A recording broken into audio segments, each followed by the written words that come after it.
Exactly. The deepest fear is the fear of the unknown, you know? So we have to get to the bottom of it before everyone can put their minds at rest. Do we really want to take this commission? Thanks, Mr. Miner, sir. We need to consider it first.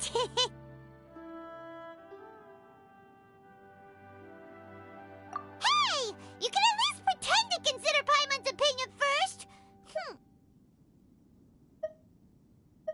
Oh, so that's where you're coming from. Well, okay then. Maybe we will find some clues about your twin. You'll really regret it if you don't go, huh? So, what's your verdict? Will you take the commission? No pressure, but I gotta say, I'm not loving the prospect of my mining permit going to waste. Yep, we'll take it. We're kinda curious ourselves now, too. Great. You're doing me an enormous service here. Now, let me give you the rough location that the hilly trails keep heading to.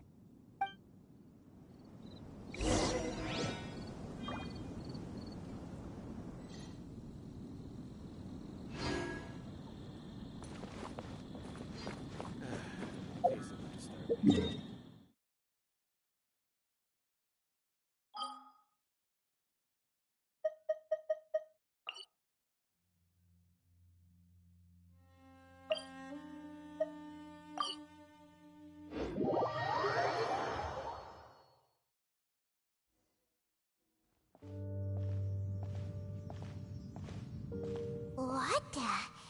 It's a city? A whole city that's floating in the air! Upside down? Just look at this place. Doesn't it remind you of something? Wait, what was it again? Yes, that's it! It's just like that. Just as strange, just as upside down, and just as spooky. In which case, maybe whatever's going on in the chasm really is connected to the Abyss Order. Oh, we gotta get to the bottom of this. Oh? The feeling is mutual. I certainly hadn't expected to meet you here either. Long time no see, Dane.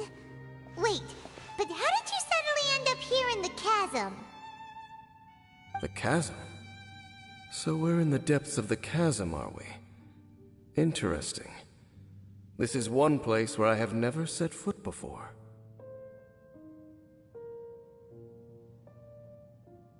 I understand how you must feel. Last time we met suddenly and parted hastily. Now our paths cross again. Fate, it seems, owes you an explanation.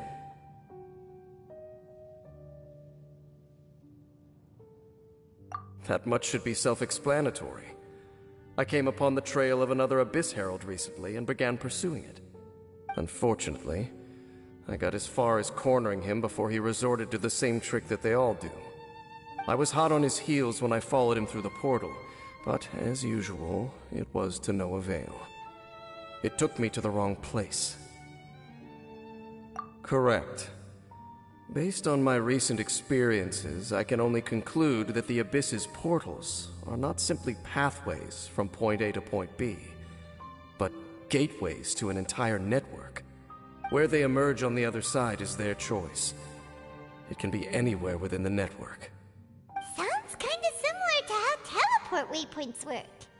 In short, though I was right behind your twin last time when I entered that portal, the next moment that I realized where I was all alone, back in the ruins known as Storm Terror's lair.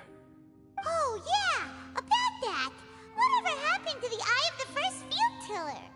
It's in a safe place.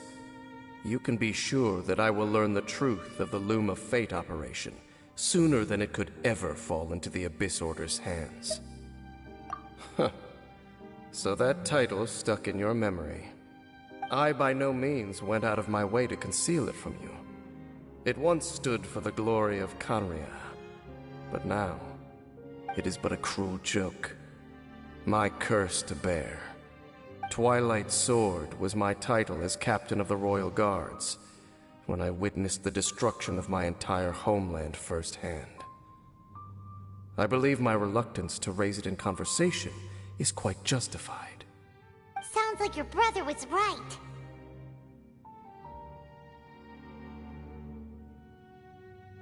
We were travel partners. We both partook in a painful journey of searching for our fate. But regrettably, we did not make it to the journey's end together. Before you continue questioning me, I ought to warn you. If my suspicions regarding the portal network are correct, then the fact that there is a portal leading here tells us that the Abyss Order has their eyes on this location. You mean the Abyss Order is plotting something here? Actually, Paimon and the Traveler suspected that too. I mean that it's highly likely that even as we speak, the Abyss Order is watching our every move. Don't say that! You're giving Paimon goosebumps.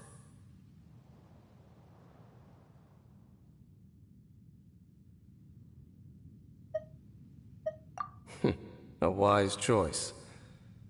There appears to be light from a fire coming from near that rocky wall. Let's take a look.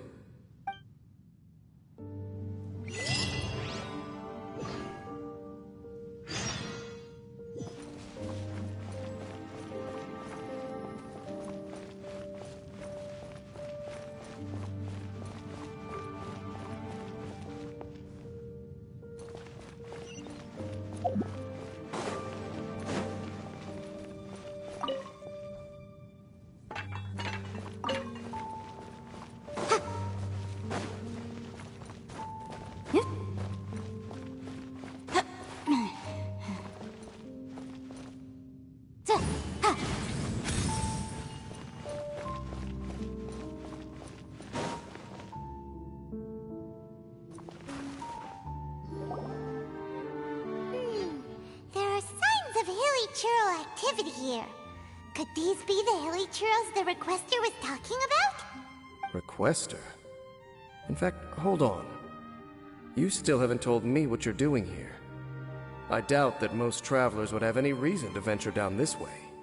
We took a commission from the Adventurers Guild to investigate the chasm. Apparently a whole load of hilly churls have been gathering here, and the Requester wants to know why. And now it looks like we finally found our first clue. Do you want the answer? Huh? You mean, you know something about this? As it happens, I do.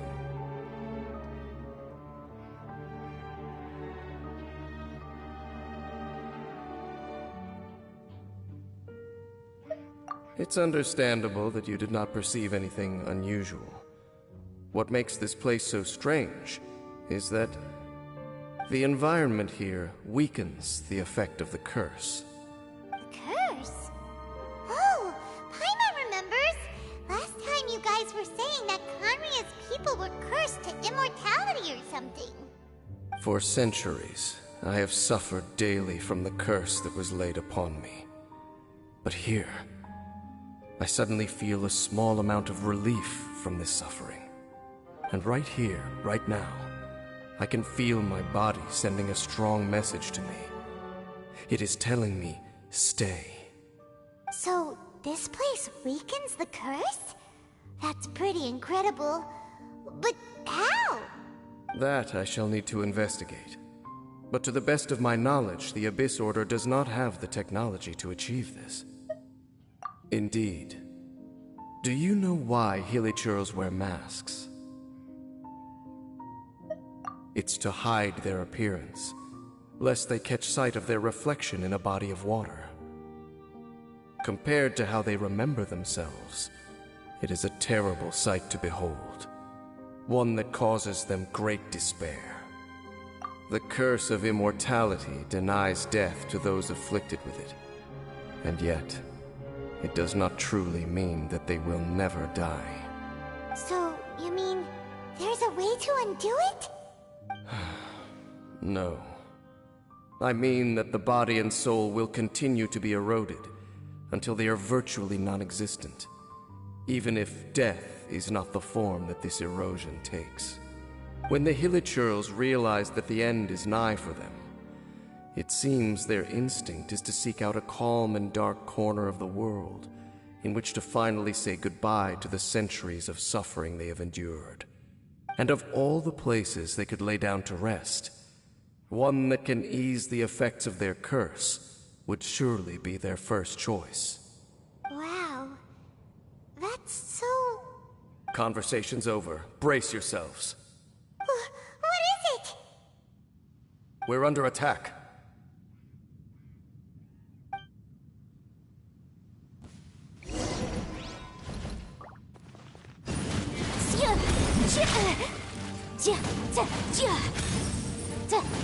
Replica flame!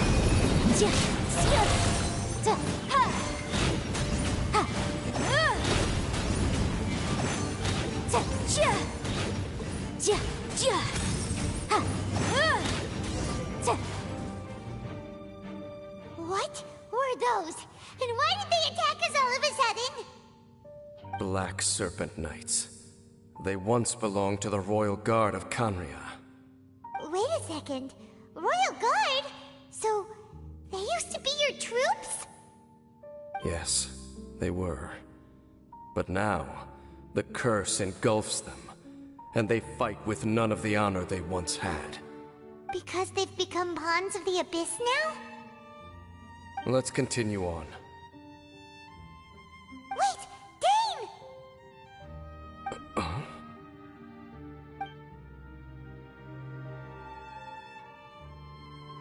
Seems we missed one.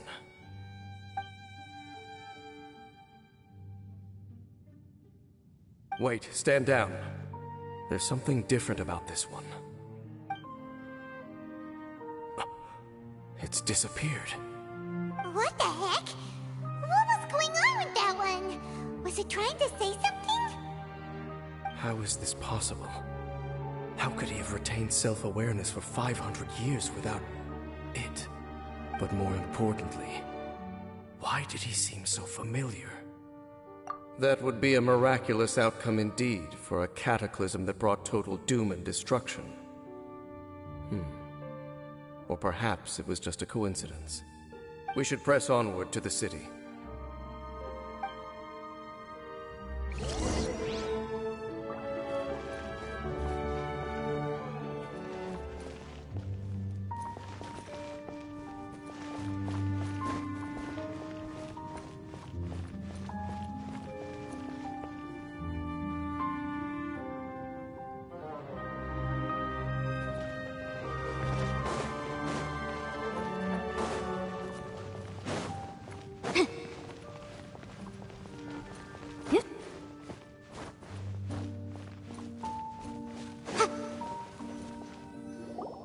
Looks like there's a strange energy surrounding the city. We can't go any further. Guess there should be a mechanism or something around here, right? Traveler, looks like it's time to get into ruin exploring mode. Don't waste your time.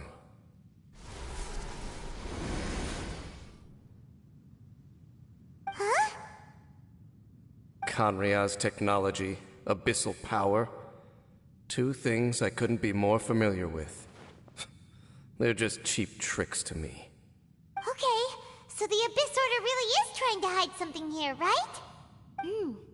Dan seems like he really understands what's going on here. No wonder the Abyss Order doesn't want him around. Not necessarily. The closer we draw, the more I am inclined to conclude that these ruins belong to a more ancient civilization still. The Abyss Order simply got to them before anyone else. Even older than Kanria? Whoa, Paimon can't even imagine back that far. That said, the architecture here does somewhat resemble that of Kanria. At least, it would if it were the other way up. Let's head toward the light over there. Mind your footing on the way ahead. It's a long way down.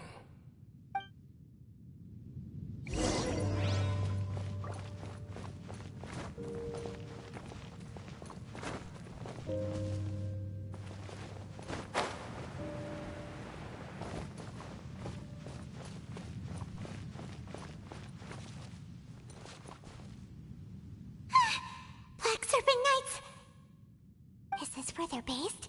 Or wait, are they guarding something here? We are likely drawing near to whatever the Abyss Order is trying to hide.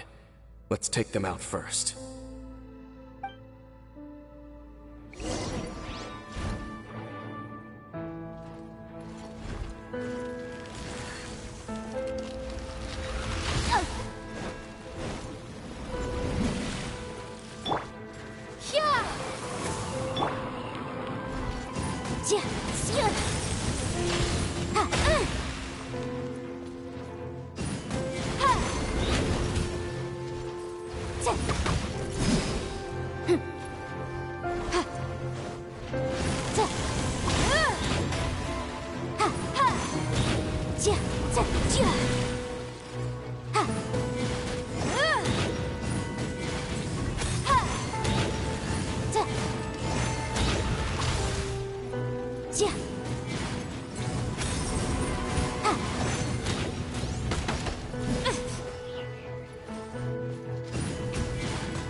Hey, look! Vines! You should be able to climb up, right?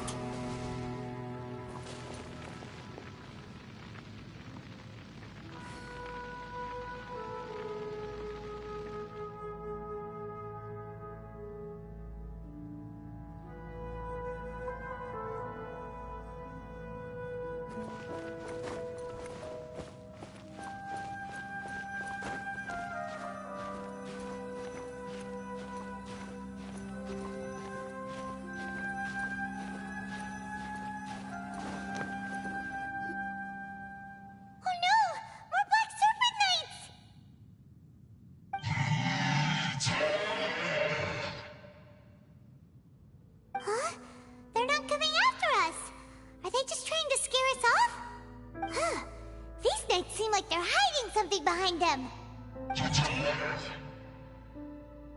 Hold on, I think they...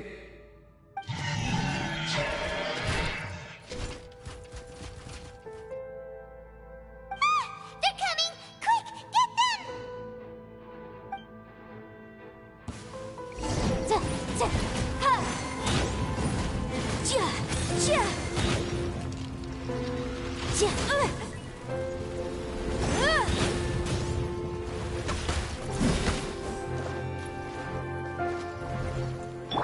Come on, we can do it!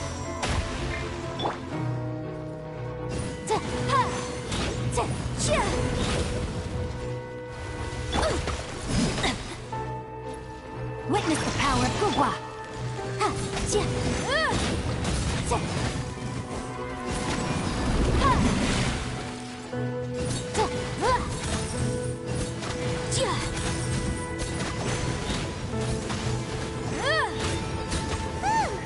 That was the last of them. Now, let's see what it was they were trying to hide. Huh?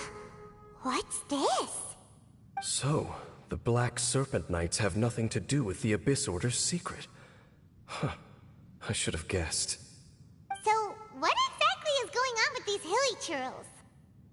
As I said, for these hilly churls, the end is nigh. They have grown old and fearful of the light, even become one with the darkness. And yet the curse continues to corrode them. But why would the Black Serpent Knights want to stay here and guard them?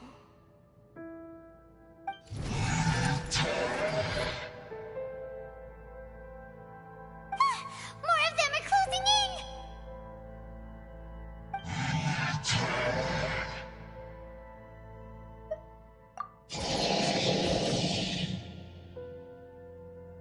It's him!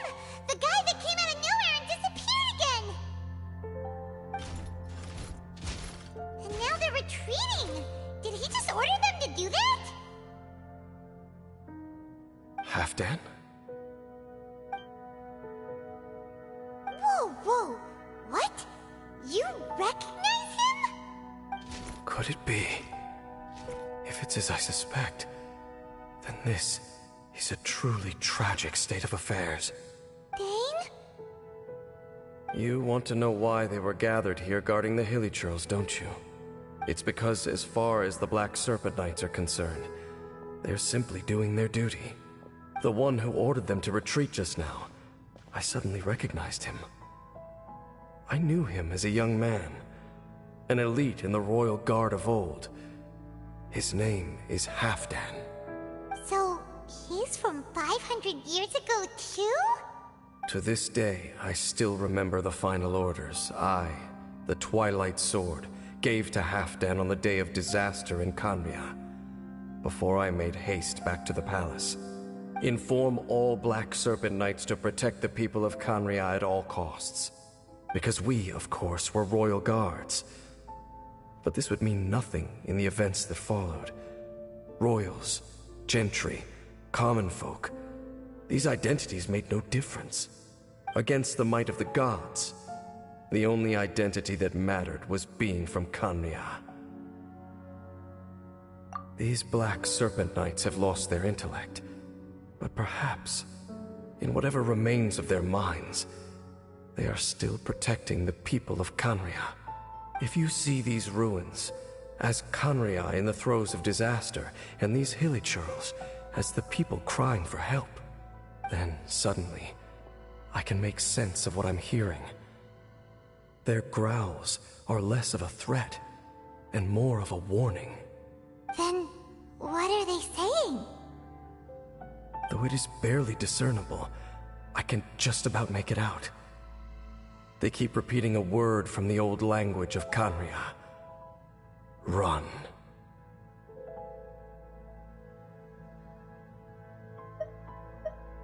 Even I have to admit, the fact their will is strong enough to survive 500 years of erosion. It is nothing short of a miracle, born from hopelessness. Oh, so Paimon had them all wrong. It doesn't matter. Even I took them for enemies for a moment. Let's keep heading toward the light at the top. I believe the Black Serpent Knights will no longer try to stop us.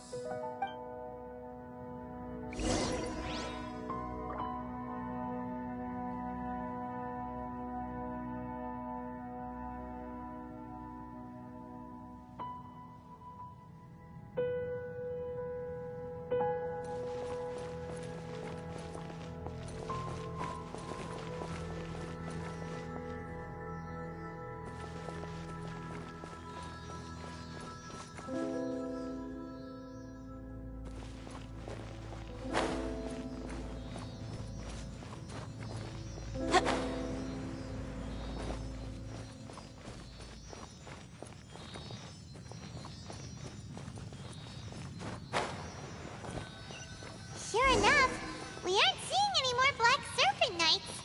Guess that Halfdan guy really did recognize Captain Dane, huh?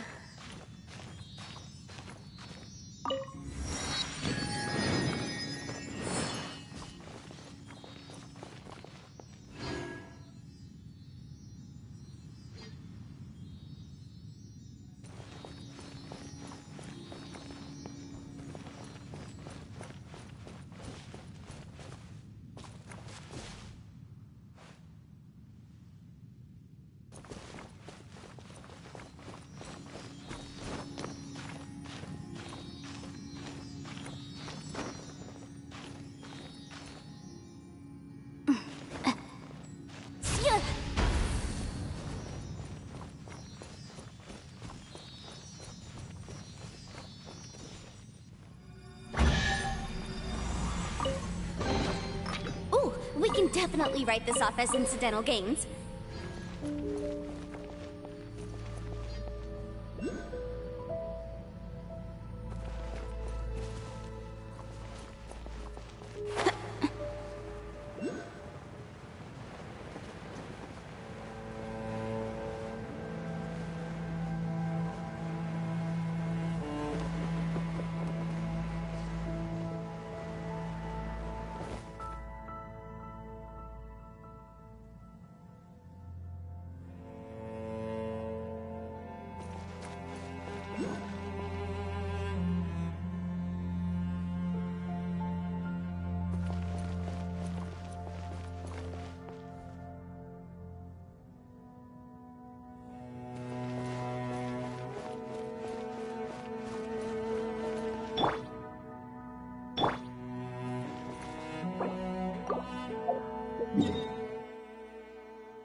Sometimes the law is compatible with human nature, but sometimes the two conflict.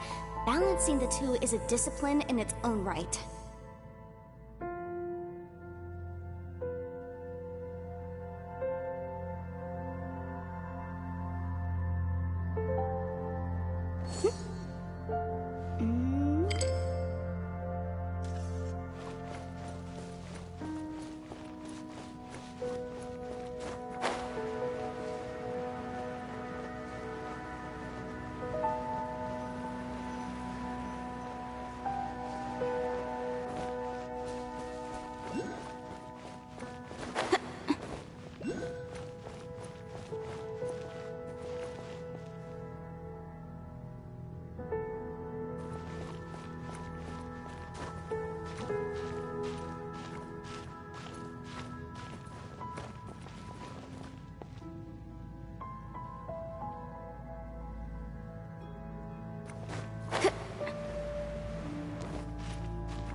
Dane, why so quiet?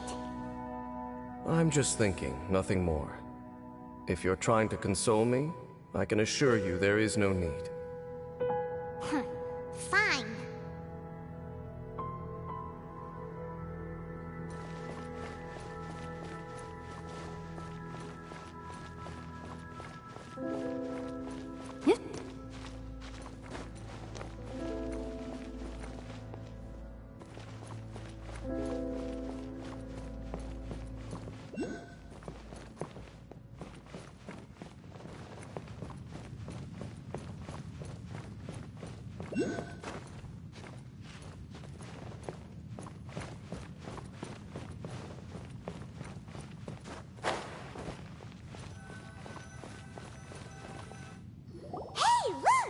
There's no door sealing this room off. Looks like we can finally head to the room in the center. Come on, let's go!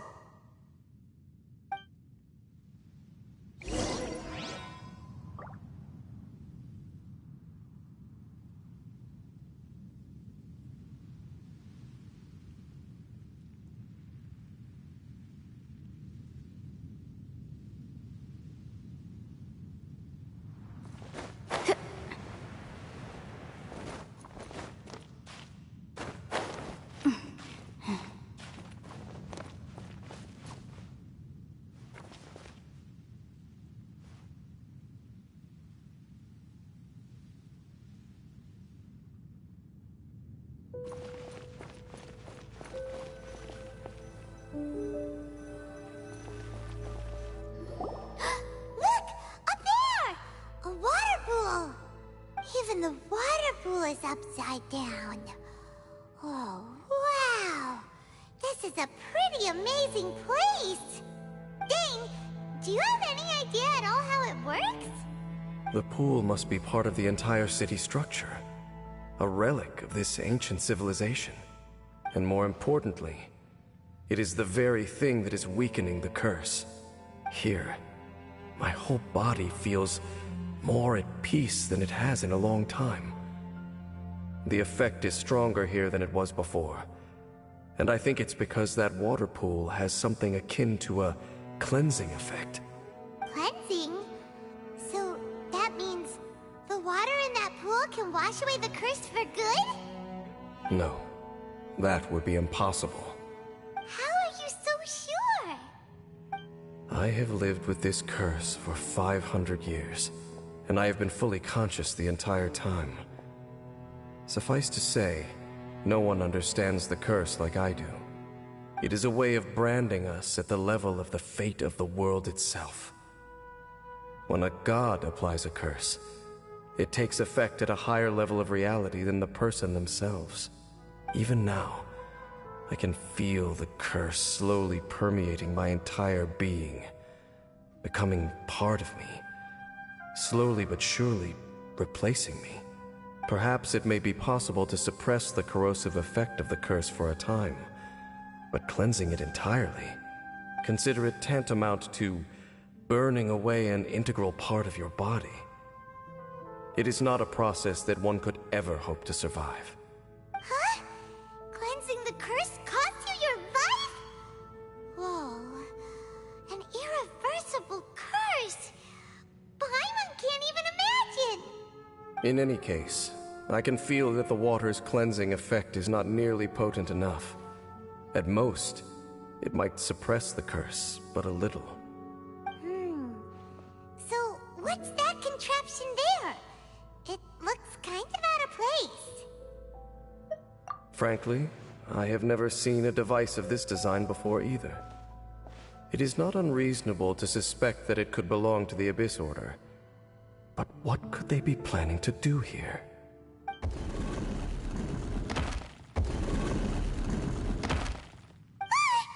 Oh, that gave Paimon a fright! So, all the doors are open now?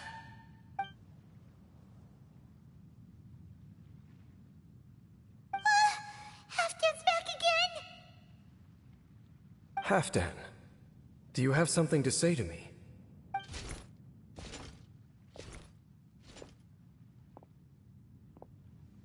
He ran off! But he didn't disappear like last time. He's indicating that we should follow him. Are you coming? True. So, we going then?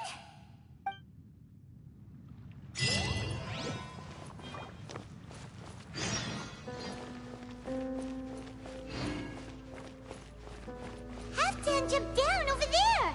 Let's follow him.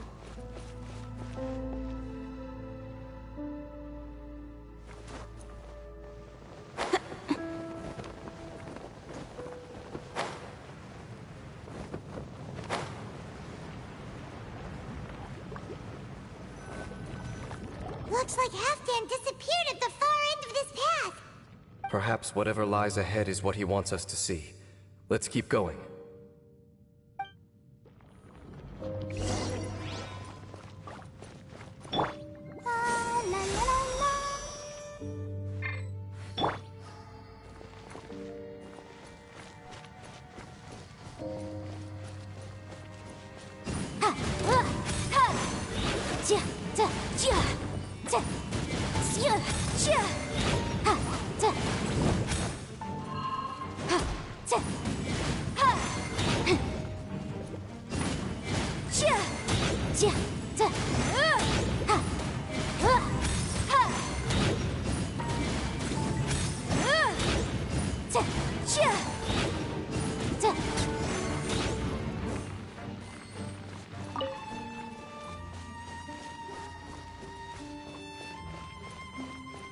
There are more signs of hilichurl activity here.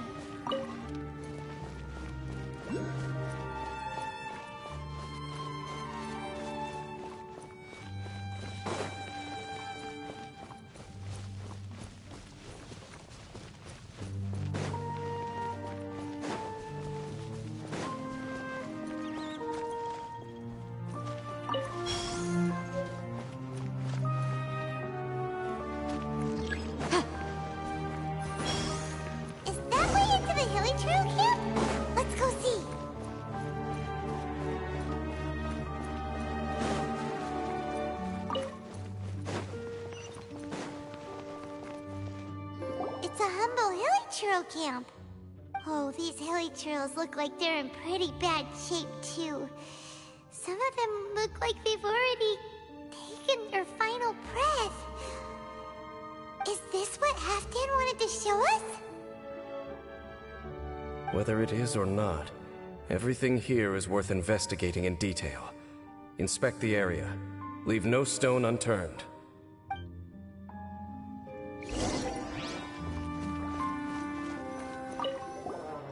Seems like these hilly churls have no life left in them at all. Before long, they'll become one with the darkness. The hilly churls we meet in the wild are always so rowdy. Paimon never would have imagined that this is how they spend their final days. We may not have a whole lot of happy memories dealing with hilly churls, but still, Paimon hopes they're at peace in their last moments.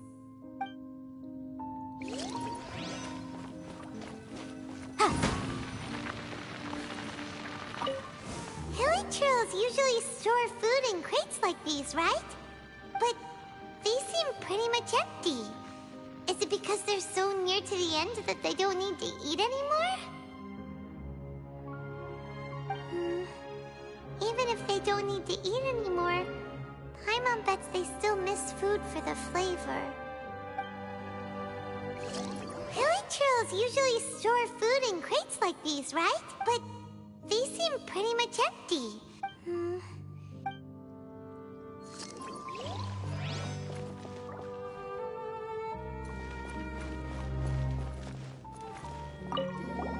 There's even a bonfire here, like what hilly churls build in the wild. Wait, but wasn't Dane saying that hilly churls get scared of the light when they reach the very end of their lives? Maybe, in the very, very end, they still want to feel some light and warmth. Oh. Just thinking aloud here. Could also be another reason.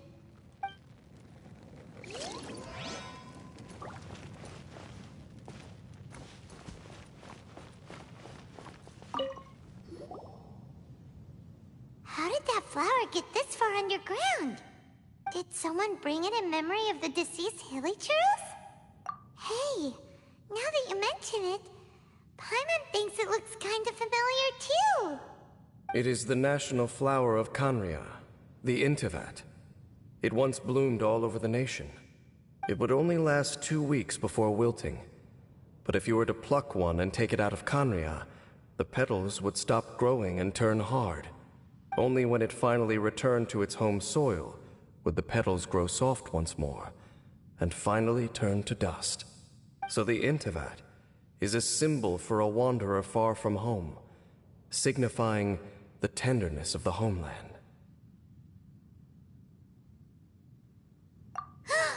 So for this flower to get here, it must have been brought from...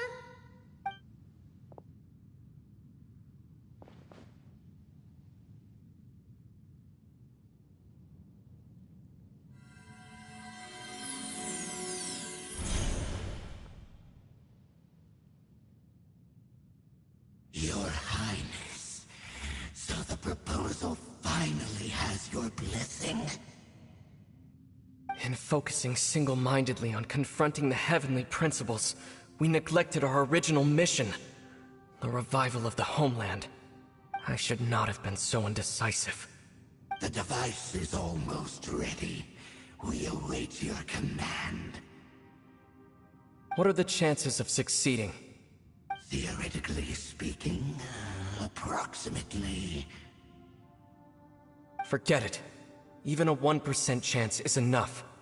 For too long have we dwelt in the abyss. Surely they would rather return to the natural cycle of life and death as soon as possible than continue to exist as they are, without a shred of dignity. They cannot be made to continue paying the price for those so-called sins. The Order is most fortunate to be graced with your decision.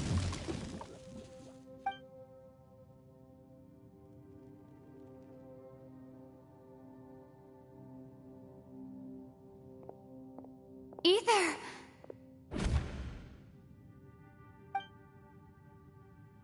You saw something, didn't you? Can you tell me what it was? Yeah, you zoned out for quite a while there.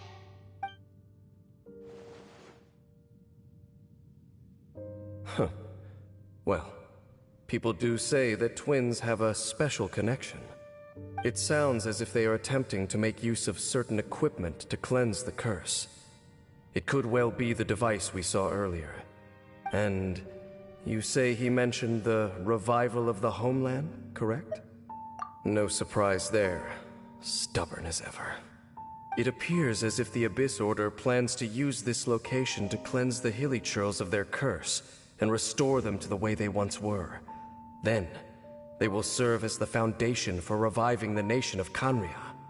After all, there can be no nation without a people. It is the height of foolishness. They have no chance of success, not even a 1% chance. I told you already that no one knows this curse better than I, having lived with it for 500 years. There is no redemption. There is no undoing the curse. Trying to remove it by force will achieve nothing but to inflict further suffering. So make sure you are clear in your mind. You have to tell yourself, they are no longer human. If you cling to false hope and allow yourself to become too emotionally invested, the only way is down. You will end up just like them, mired in hypocrisy. Save your strength for something worth saving. Oh? But of course, I am merely someone you hired for a task, while he is your brother. It is only natural for you to side with him. But whatever decision you make cannot deter me from mine. My chosen path is to stop the Abyss. If we have reached an impasse, then perhaps this is where we should say...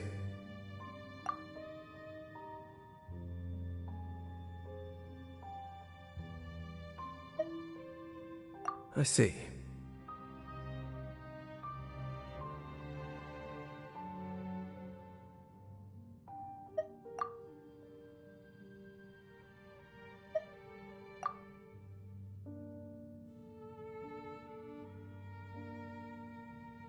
It seems that the 3 questions I put to you on our first meeting were worthwhile. You have developed your own individual views on this world. Very well. Since you have volunteered your true thoughts on this matter, I shall not hide mine from you. Right now, I have a more immediate agenda than stopping the Abyss. That is to say, the Abyss's actions here directly dishonor the final wishes of Halfdan and my other compatriots. I cannot allow this to proceed. The Abyss may appear at any moment. Be on your guard at all times as we proceed.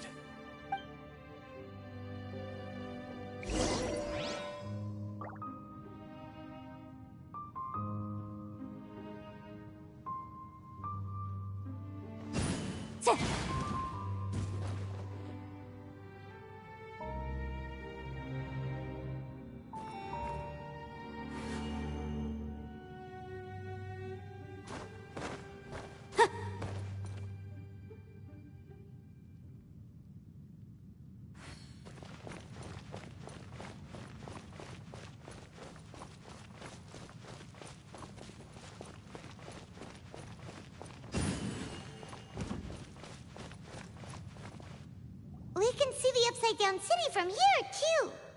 Wait, watch out!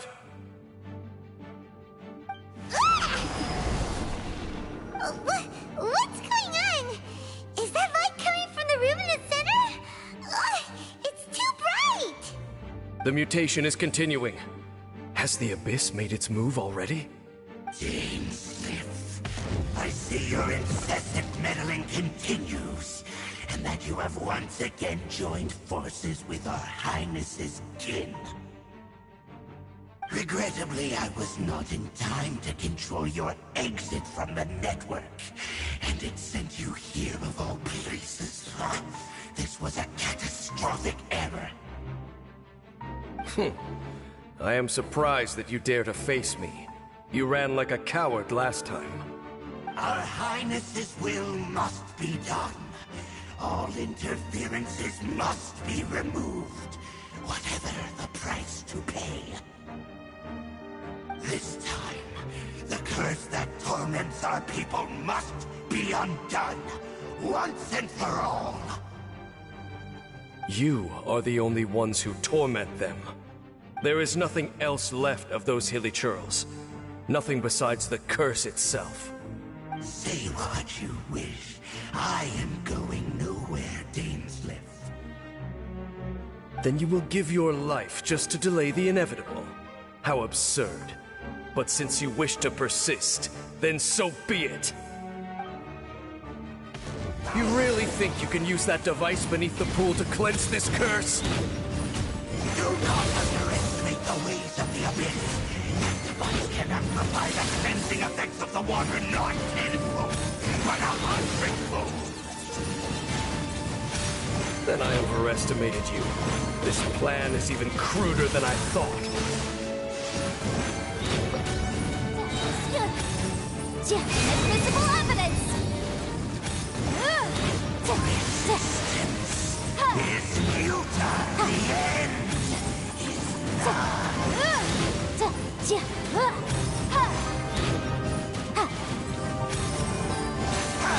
the world will fall. The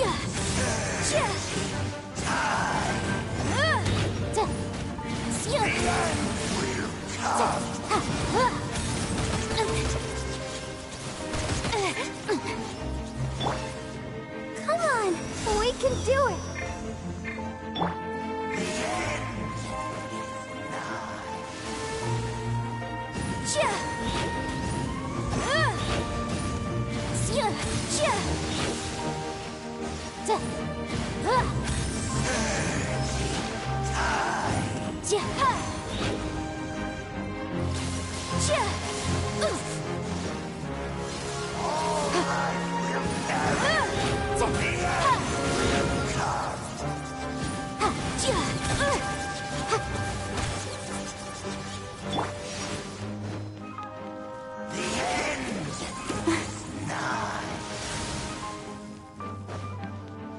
Let the show begin.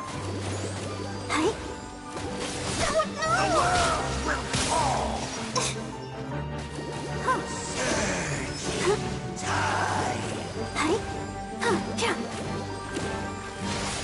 The world will fall. The end will come.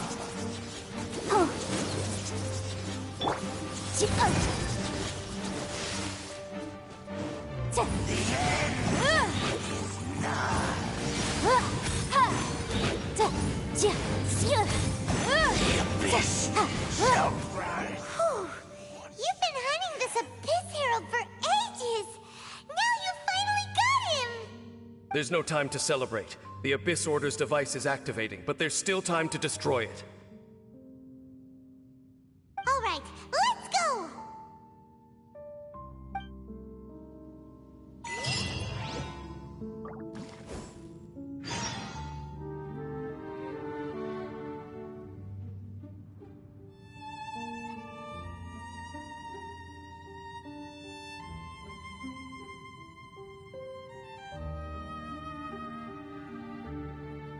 The case before us is a strange and unprecedented one indeed.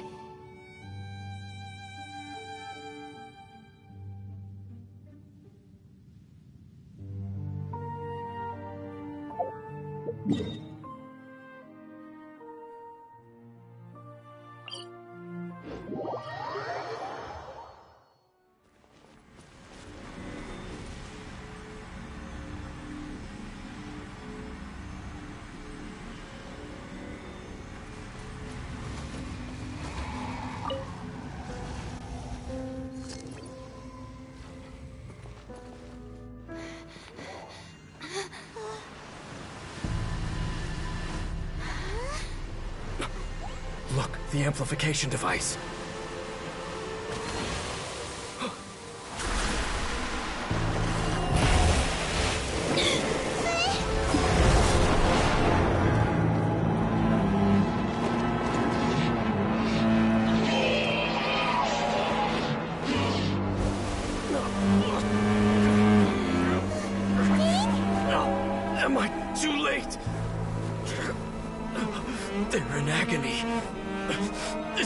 way for them to meet their end. Find a way to stop that thing!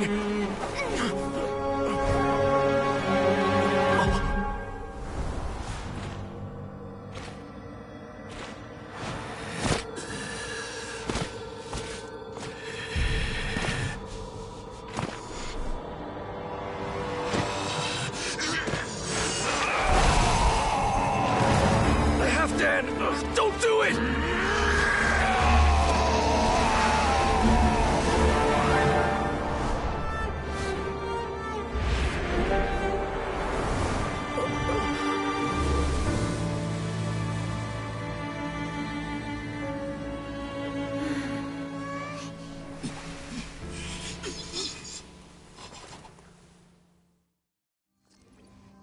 I thought he would have been turned to ashes in an instant. Halfdan's soul is extraordinarily resilient. Meddling fool! Encumber us no more! Don't you have a greater encumbrance to worry about? Come on. This is your grand opportunity to get rid of me. Dainsleif!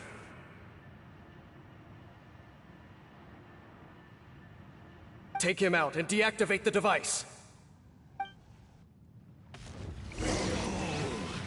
The abyss has come.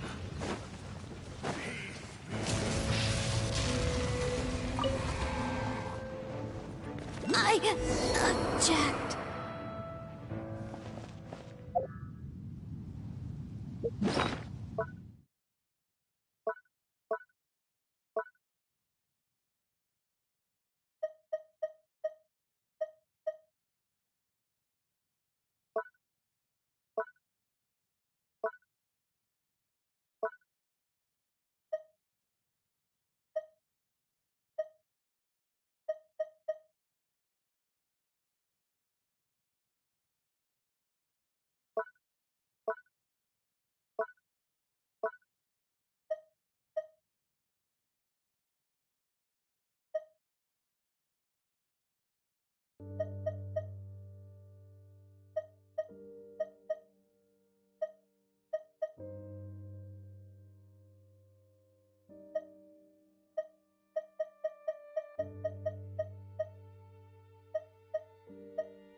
Look, the amplification device.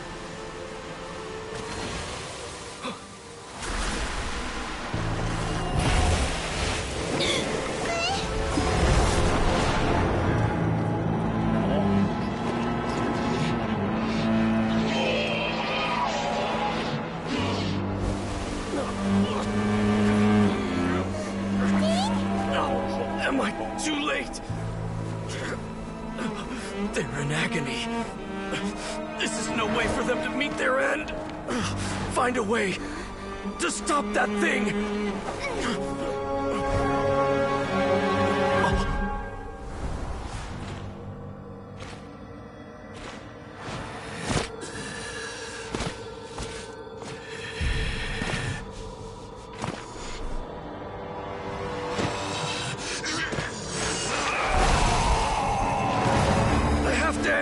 Don't do it!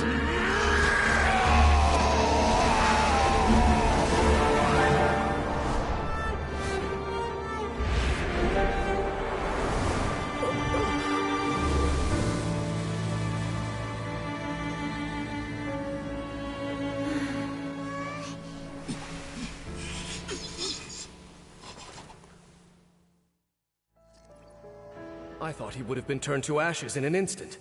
Halfdan's soul is extraordinarily resilient. Meddling fool! Encumber us no more!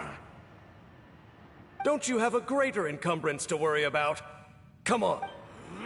Take him out and deactivate the device.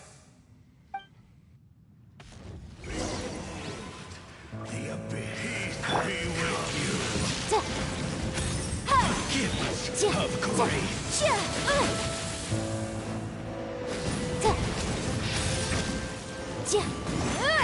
the truth. Hope is the light shine.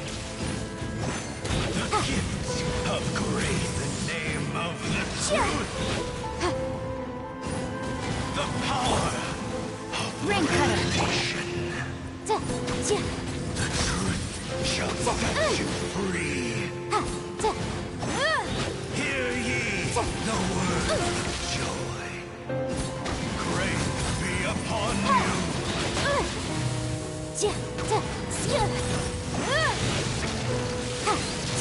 Peace and hope find you. The truth shall. What do we do now?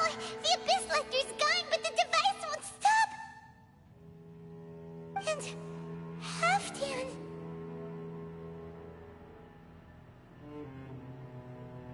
No!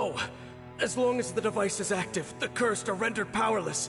Only you can take on the Abyss. If you value his sacrifice, then do not waste any more time here. See all these rays of light and portals? They must have installed several of these energy devices in various locations. Find them, quickly! So, we have to go through these Abyss portals? Hey! Wait!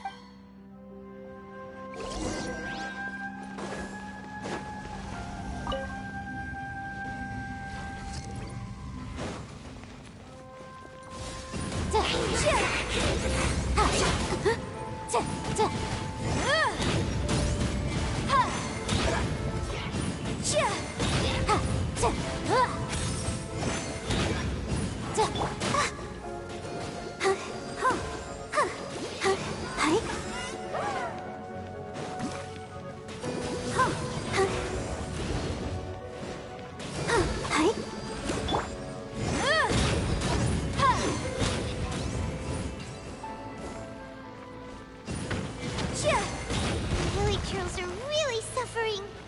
Oh, wait! Dang!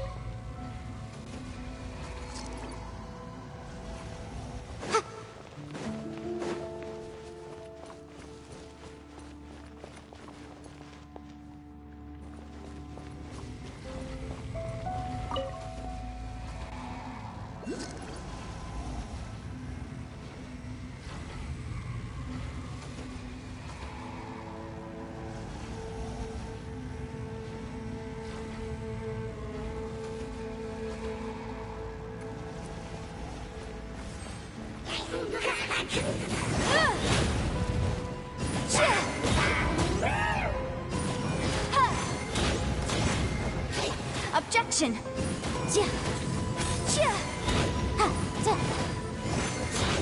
The law has loopholes.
Quick, destroy the devices and put an end to...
Okay, it's gone dark all around now. Shall we head back to the room in the center?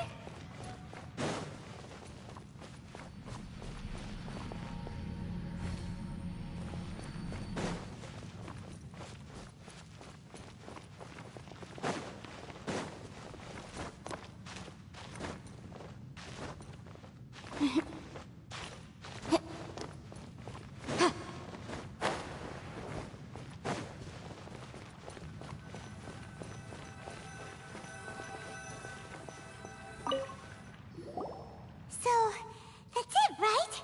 The device is fully shut down now? The burning sensation has indeed stopped. So, we managed to stop the Abyss Order's plan?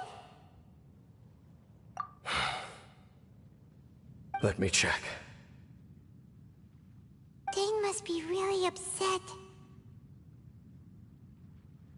Of all the ways to be reunited with one of his former comrades after so long, this is rough. Let's go.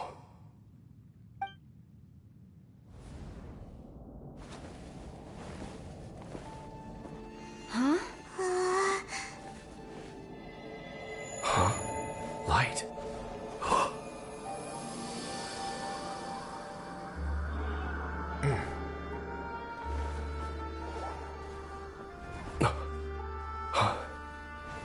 Apologies, Captain Dainsleif, Twilight Sword. Back then, I failed you, and failed to protect our people. No. For 500 years, you have faithfully done your duty. To this day, I am proud of you all.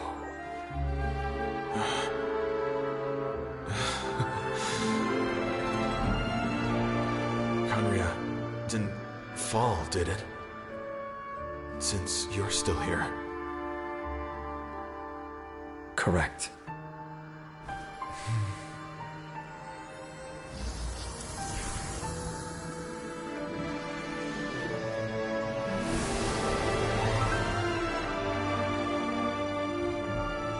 So, no need to revive the homeland.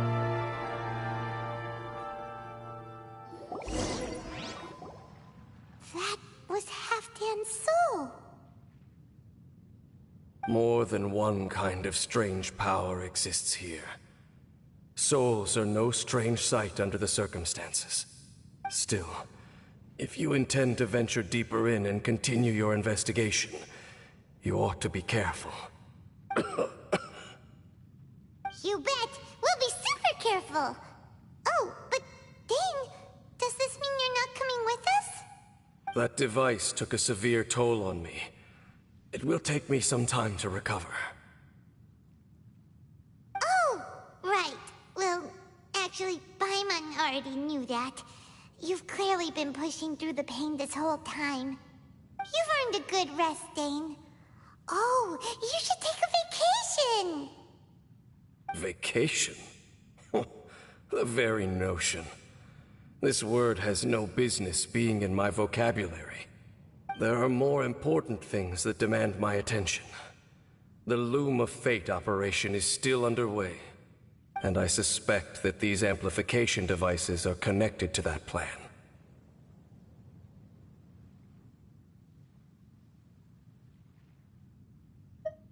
Thank you for understanding. I only hope that next time we meet, you know whose side you're on.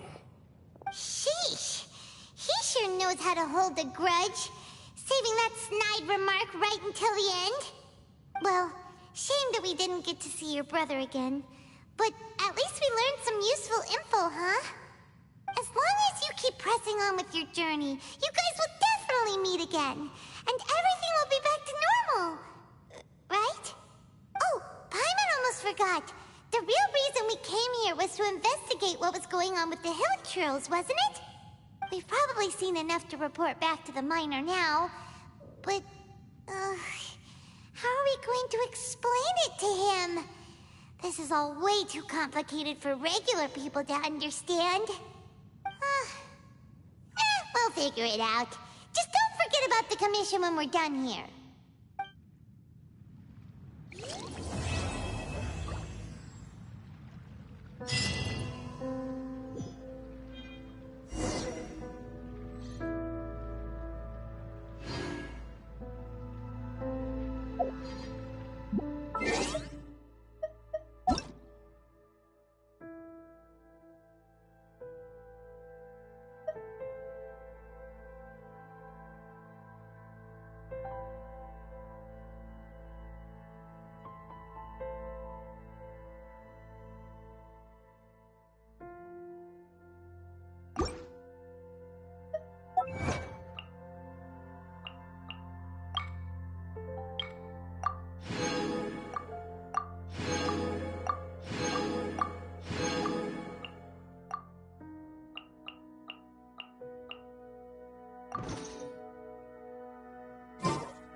we made it to Sumeru, our next objective should be to head to Sumeru City and find a way to meet with Lesser Lord Kusanali. And speaking of Lesser Lord Kusanali, even though we haven't heard too much about her, she doesn't seem to be the same deity who abducted your brother. But even so, people call Sumeru the Nation of Wisdom, you know. If we can get a chance to meet the God of Wisdom, maybe she can give us some useful information. But, Paimon doesn't know the way to Sumeru City. Maybe we can climb up to that spot with the statue of the Seven on it. That'll give us a way better view of things. Even if we can't see exactly where the city is, at least we'll be able to check for some smaller settlements nearby. Wait a second. Look! There's someone up ahead! Perfect timing! Now we can just ask for directions rather than wander around like lost adventurers. Hey there! We're not from around here and seem to have gotten a little lost. We'd like to ask for some directions. Huh? Did they not hear Paimon? Hey! You over there! Could you give us some directions? Huh? What's going on here? There's no way she could have missed that. Oh, wait! Could she be ignoring us? How dare she? Well, even so, she might be heading someplace where we could find other people to ask. Let's keep our distance and follow her. When we get the chance, we'll just ask someone else for directions.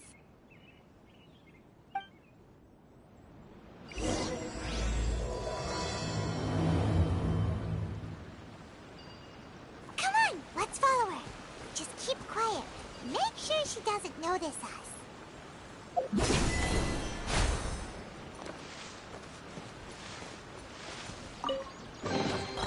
Remarkable condition.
to a village or something.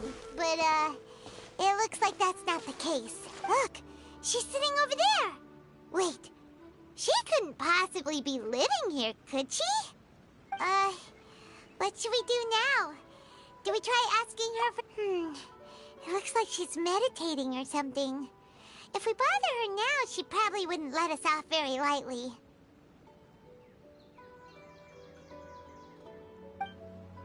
Oh!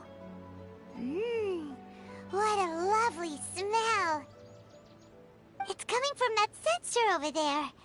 This is definitely not your typical place to call home, but at least it smells nice. Maybe living here wouldn't be too bad after all. Huh? What's the matter? You don't look too good. What? Is the smell making you feel sick? Strange. Paimon doesn't feel anything.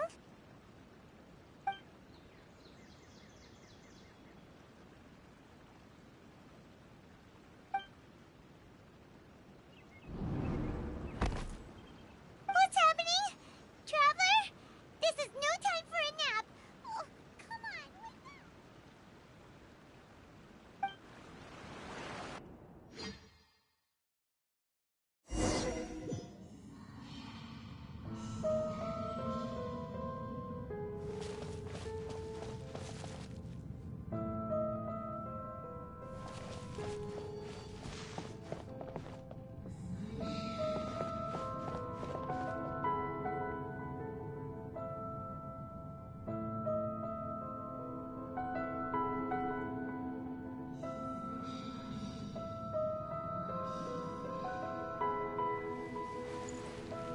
Wake up.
Traveler's been out for a long time now. Yes, you can relax. Believe me, Master is extremely knowledgeable. If he says that she's going to be alright, then there's absolutely nothing to worry about. Oh, are you awake now? Oh, thank goodness! Traveler, you're finally awake! Well, we're at... Good question. Where are we? Paimon was in such a panic when you passed out that she even forgot to ask what place this is. This is Gandharvaville. It was originally built by scholars from Sumeru as a place to rest in the rainforest. Now it's mainly used by the forest rangers as a base of operations. My name is Kale. I'm a trainee forest ranger. My master and I found you passed out during our patrol, so we brought you here.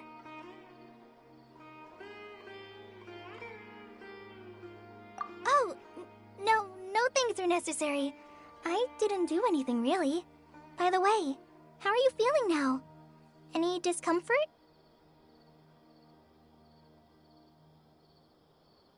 Oh, that's Master's herbal medicine you're tasting. He gave you some while you were unconscious. Before I forget, Master mentioned you should take more medicine once you wake up.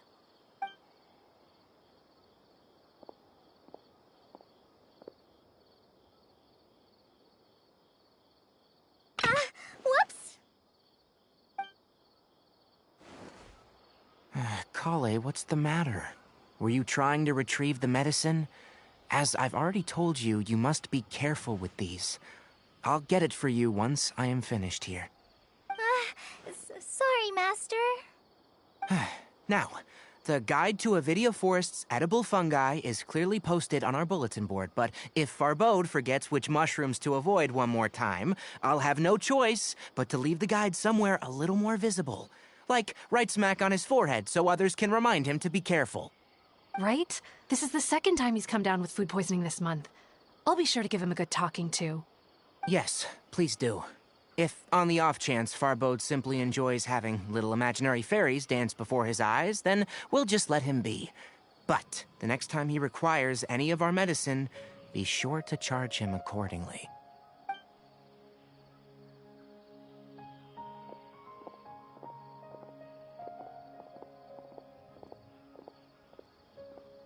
So, how are you doing? Feeling better? Oh, this is my master, Forest Watcher Tainari. He is chief officer over all the rangers here in Gandharvaville. I already informed Paimon about the reason you fell unconscious earlier. But now that you're awake, let me explain it for you as well. It is common practice for Sumeru scholars of certain darshans to dedicate themselves to training in meditation in isolated areas, particularly the nearby forests. While meditating, they use a certain incense known as Spirit Borneal to help calm their minds as they enter a state of deep rumination. In hopes of asking directions, you two followed a scholar named Hypatia into her cave. The incense you smelled inside was the Spirit Borneal I just mentioned. That incense typically has no effect on most people, but for a very select few, it can have profound effects on one's cognition, as you experienced firsthand. Does that make sense? Very good. Now, answer me this. Did you feel anything after passing out? Say, any out-of-body experiences, or did you see anything while unconscious?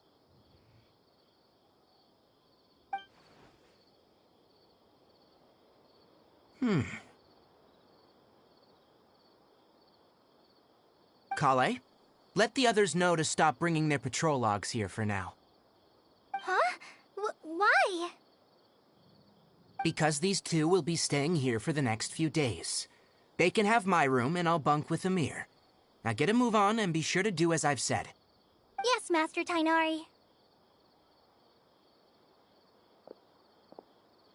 Wait, hold on a second. Can you tell us what's going on? Sure, let me fill you in. I originally planned to send you on your way once you finished your medicine. However, it appears now that you should stay a while longer in Gandharvaville for further observation while you recuperate. Further observation? No need to be hasty. As long as you have the capacity to judge between right and wrong, I promise that you'll understand the gravity of the situation once I explain everything to you. Based on what you saw after smelling the incense and losing consciousness, we can conclude that you experienced a powerful hallucination, which suggests your mental state is not in the best of shape. If you're skeptical, have a whiff of this. Oh, are you okay? You're experiencing a similar sensation as when you passed out, aren't you? So even though your condition is stable as of now, if I were to haphazardly let you leave, it's highly likely that you'd suddenly pass out again somewhere else. The rainforest is home to many fierce animals and hazardous areas. If something were to happen to you again, I'm afraid you might not be so lucky. For now, I suggest you continue taking your medicine each day and avoid wandering off on your own, at least until you stop having adverse reactions to this kind of smell. Okay? Good. Now, continue resting while I fire up another bowl of medicine for you. Seriously? We just arrived in Sumeru and we're already having problems left and right! Paimon knows we're set on meeting Lesser Lord Kusanali as soon as possible, but you really don't look too good. It'd probably be best to let you recover first. Hey! Are you even listening to Paimon? Paimon's over here worrying about... What's weird? You mean how you're feeling now?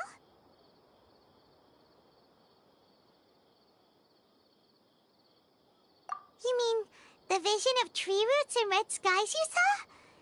But if those weren't hallucinations, what could they be?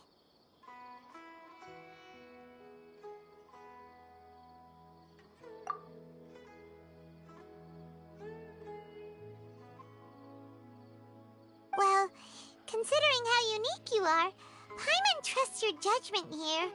But why didn't you say anything about it to Tighnari? If he misjudged your condition, then there's a chance you could get worse, right? Huh? You mean that Tighnari already knows that what you saw weren't hallucinations? But if that's the case, why would he try to hide that from us? Oh, Paimon gets it now. That explains why you were so quiet earlier. Well, that settles it then. We'll stay here to rest up and figure out what's going on with your hallucinations.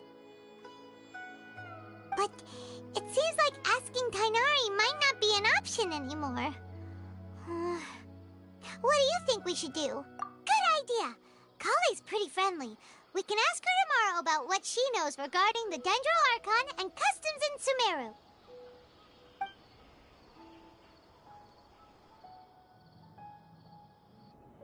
Rise and shine! Come on, it's time to go find Kale!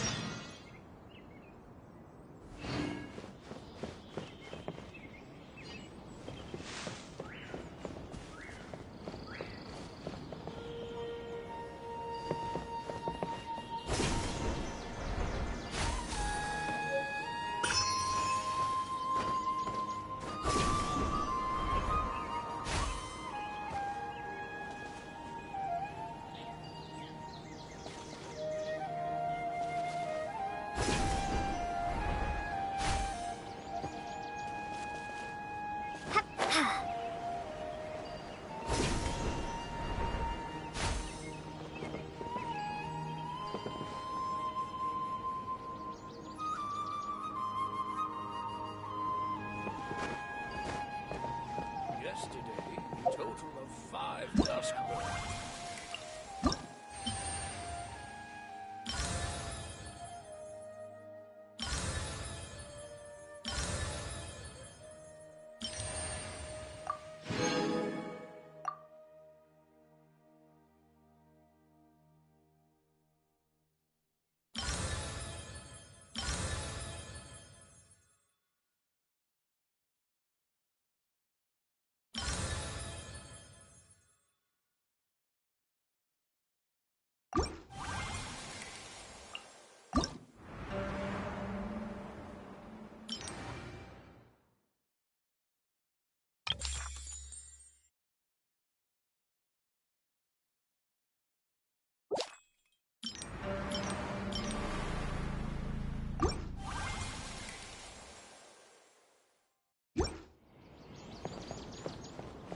Our recent catch was great.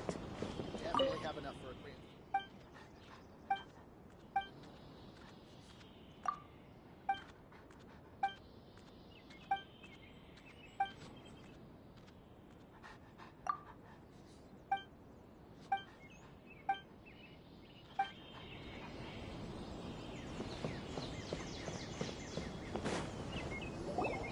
All right, next let's see your right hand. Not bad. But please remember that you still need to be careful, understand? Yes, I will. By the way, Master, I still haven't received the patrol route for today. Look, Kale, today's patrol will be a long one, so you won't be coming along this time. Besides, there's a chance we may encounter... well, you understand. But I have a vision too! Am I useless to everyone now? Don't talk like that, Kale. This is not something you need to be worrying about right now. Ah, there you are. Feeling any better? Yeah, since we'll be staying here for now, we thought we might as well try lending a hand around here. Seems you're not the type to sit back and take it easy for a while, huh? In that case, perhaps Kale could take you two for a patrol south of Gandharvaville for the day. And if you're feeling up to it, you can be responsible for cleaning the statue of the Seven. Tighnari, we're ready to head out. Got it! I'll be right there! Alright, we'll be heading into the forest now. I'll leave any further details to Kale. Yes, you can count on me. So, Kale, what exactly are we going to be doing today? Tighnari mentioned cleaning the statue just now, but, that doesn't really sound like the job for a ranger. Well, a forest ranger's responsibilities can be pretty diverse. They handle a variety of tasks, like checking the condition of outlying roads, maintaining forest facilities, ensuring fire prevention standards are met, and providing assistance to travelers and locals. As for Master, well, he has to handle more dangerous areas of the rainforest. Today we can perform routine checks on the pathway lamps as we make our way to the Statue of the Seven. Paimon, Traveler, this way! You can leave the task of checking the lamps to me. In the meantime, you two can keep an eye out for anything unusual.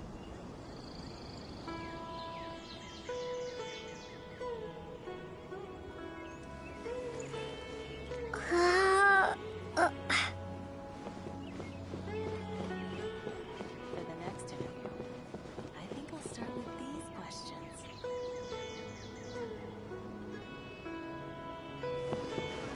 Drink of flame accuracy.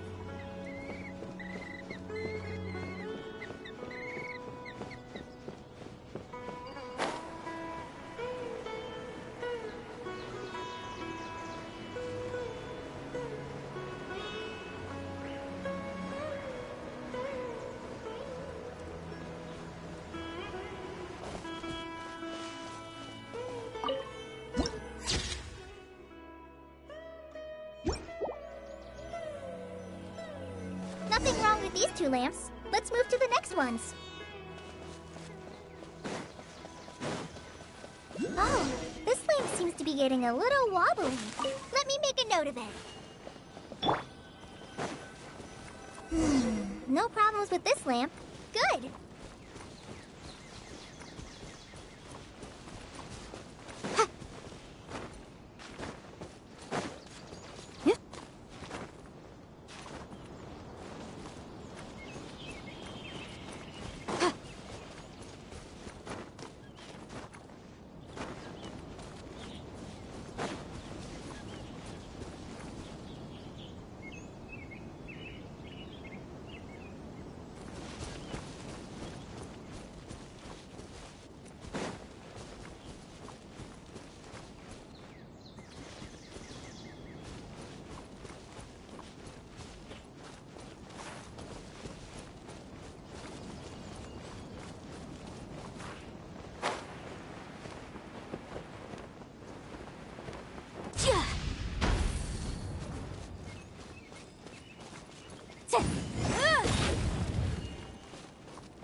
The Statue of the Seven is up on top of that large rock formation.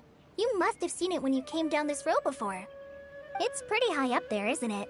Don't worry. If you're afraid you can't make it up there, I'm sure Master wouldn't mind if you don't clean the statue. Oh? I guess I'll leave it up to you then. There's not much footing once you reach the statue, so be careful up there. Paimon will fly up with you and help you with those hard-to-reach areas. By the way, Kale, do you know anything about the Dendro Archon? You know, what's she like? That depends. Are you referring to Greater Lord Rukkhadevata or Lesser Lord Kusanali? Huh? Greater Lord Rukkhadevata? Oh, is that the name of the former Dendro Archon? Uh-huh. Greater Lord Rukkhadevata was Sumeru's first Dendro Archon. She created the rainforest as well as the wall of Samiel around the desert. Her works provided a means of peaceful living for everyone. To the people of Sumeru, she's not only a symbol of wisdom, but also of power and kindness. Unfortunately, she disappeared in a great calamity that occurred a few hundred years ago. According to what Master has told me, The sages later found the newly born Dendro Archon and whisked her back to Sumeru. To celebrate the reinstatement of their lost deity, the sages dubbed her Lesser Lord Kusanali and let her reside in the sanctuary of Sarastana. Uh-huh. Then what happened? Well, and then... I'm not too sure what happened, to be honest. Huh? You're not too sure? But aren't you from Sumeru? Yeah, I'm from Sumeru. But... Maybe it's difficult to discuss this topic with strangers. If that's the case, then don't worry, we understand. No, it's not that. I'm not trying to hide something from you. Besides, I don't consider you two strangers. Because you two know Amber, right? Wait, Amber? You mean... Yes, that's her. I once lived in Mondstadt for a while, and she helped me a lot during that time. You could even say that she helped me become a new person. There's no one like Amber. She lives life to the fullest while always adhering to her strong sense of justice. She's ready to answer the call for action at any moment, but is also very understanding of others. She's like the spark that lights the fire in everyone's heart around her. If you ask me, she's a prime example of a true outrider. She's the first person anyone coming to Mondstadt will meet. You can't help but be enthralled by her charm and enthusiasm, causing you to fall in love with the lands of Mondstadt and...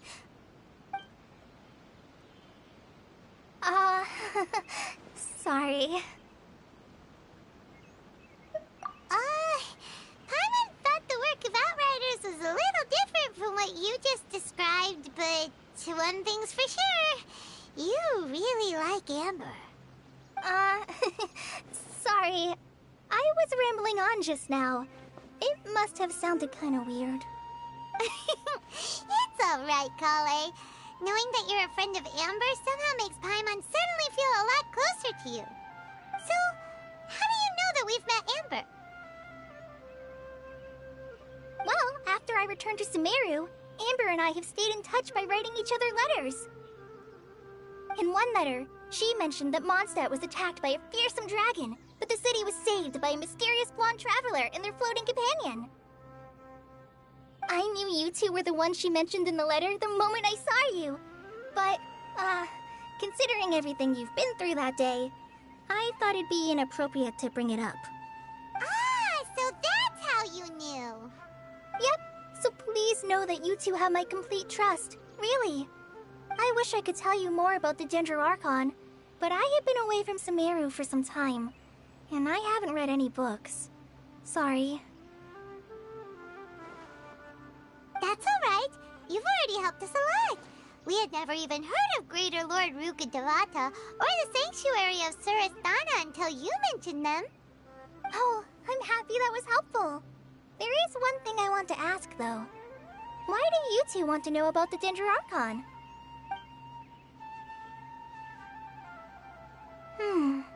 So that's why you're here. Thank you for telling me your story. Don't mention it. We are friends after all, right?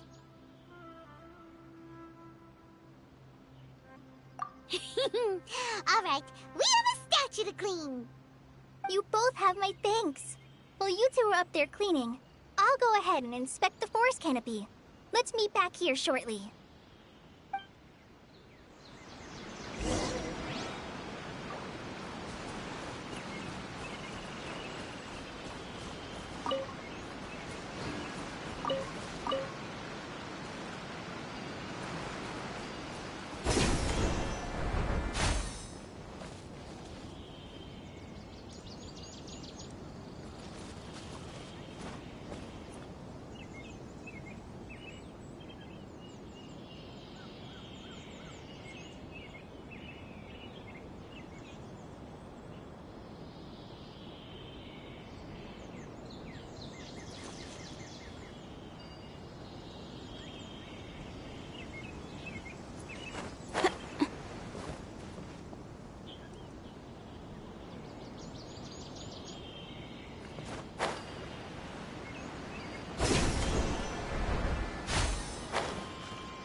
Paimon looks at it, the deity that's carved on the statue is kinda small. Do you think she's supposed to be Greater Lord Rukkhadevata or Lesser Lord Kusanali?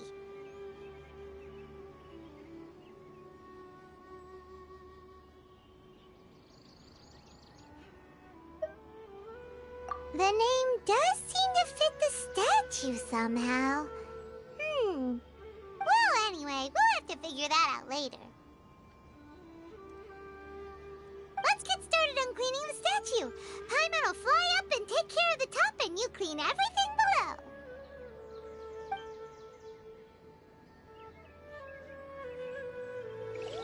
Nice work! That's one clean statue. Let's head down and meet up with Kale.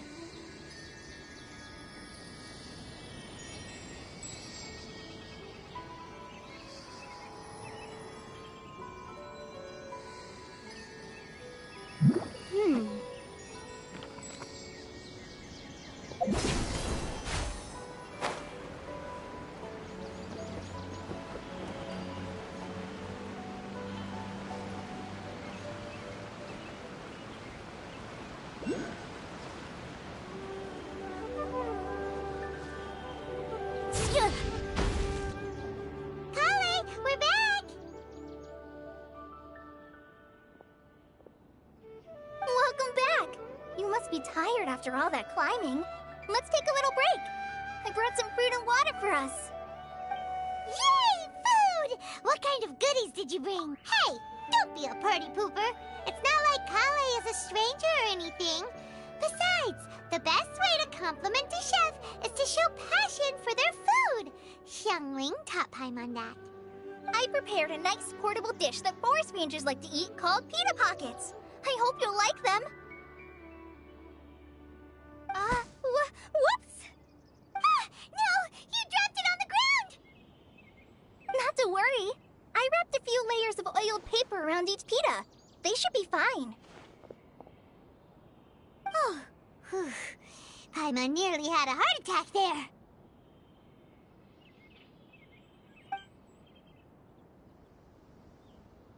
Those pitas are amazing! You're quite the cook, Kale. Thank goodness you wrapped them in paper. Paimon wouldn't have been able to sleep at night knowing something so tasty had been wasted. You really know how to compliment the chef, Paimon. Since you liked it so much, I'll be sure to give you a copy of the recipe sometime. I'll even include all my personal cooking pointers, so you'll be making your own pita pockets in no time. Yay! Thanks, Kale! It's hard to believe someone as diligent as you could have clumsy moments, too. Oh, I guess it happens from time to time. So, Kale, don't you think that Tighnari's a little too strict with you? He won't let you touch anything without his permission. Paimon knocks stuff over all the time flying around the Traveler, but she's never said anything. Everyone has their clumsy moments. No, you've got the wrong idea about Master. Sure, he may seem a bit harsh at first, but with some time, you'll see that he's actually very kind-hearted. I've heard the veteran rangers say that Master is from some ancient and mysterious race that is known for their cunning wit and reclusive nature, but Master is actually very kind at heart. Oh, by the way, you've heard of the Academia, right? Well, there's a group called,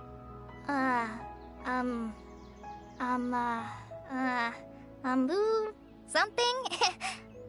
Well, anyway, because Master does a lot of research on plants, sages from the Academia have written him many times, inviting him to take up an official position there. But Master declines their offers every time, saying, Sumeru City is too noisy. It'd be bad for my ears. Seems you already know him well. Anyway, I'm sure the sages were not happy about his responses. Master could obviously have a bright future in the Academia, but he insists on sticking to the path of a forest watcher. Every day he helps the locals of the forest and passes on his extensive knowledge to trainees like me. In fact, Master's the one who taught me how to make pita pockets. Really? Paimon would have never guessed that. Oh, speaking of Tainari, he was the one who took care of you after finding you passed out yesterday. He even carried you all the way here. Paimon's still kinda upset, though. He kept scolding Paimon the entire way here. Oh no, I'm sorry. Master might have been overreacting a little. But, it's mostly because Paimon wouldn't stop yelling, "Why, oh why? Is she going to die?" It probably started to get under Master's skin after a while.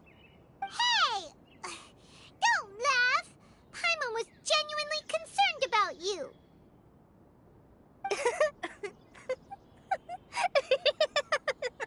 Hey! Now even Kali's starting to laugh. Ugh, that's it! Paimon won't forget this! It's time for some Paimonial wrath! No! Don't touch me!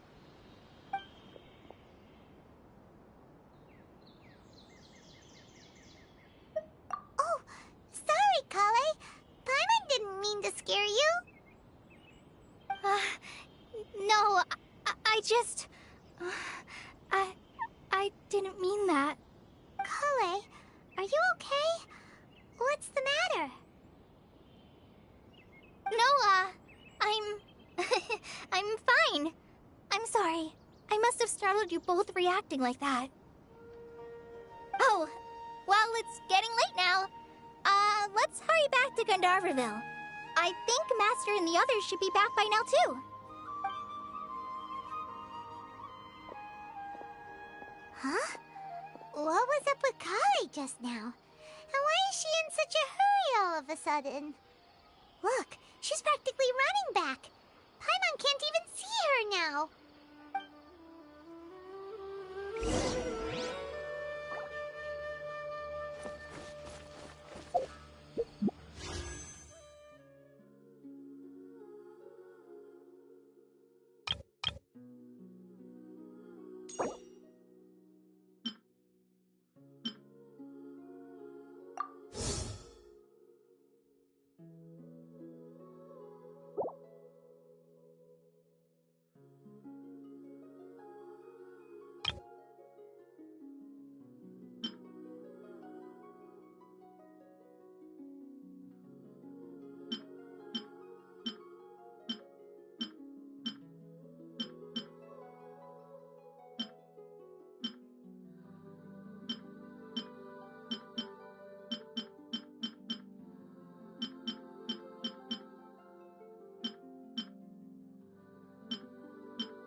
Traveler, you've returned. Yep, we're back. Have you seen Kale by any chance? Oh, Kale? Yes, I saw her go into her room just a moment ago. Oh, okay. Guess we'll just have to wait and talk to her tomorrow then. I'm dead on my feet. I think I'll stay here a while.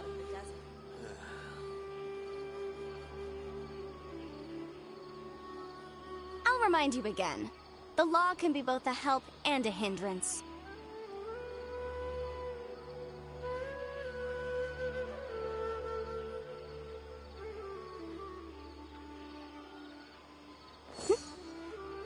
I'm dead on my feet.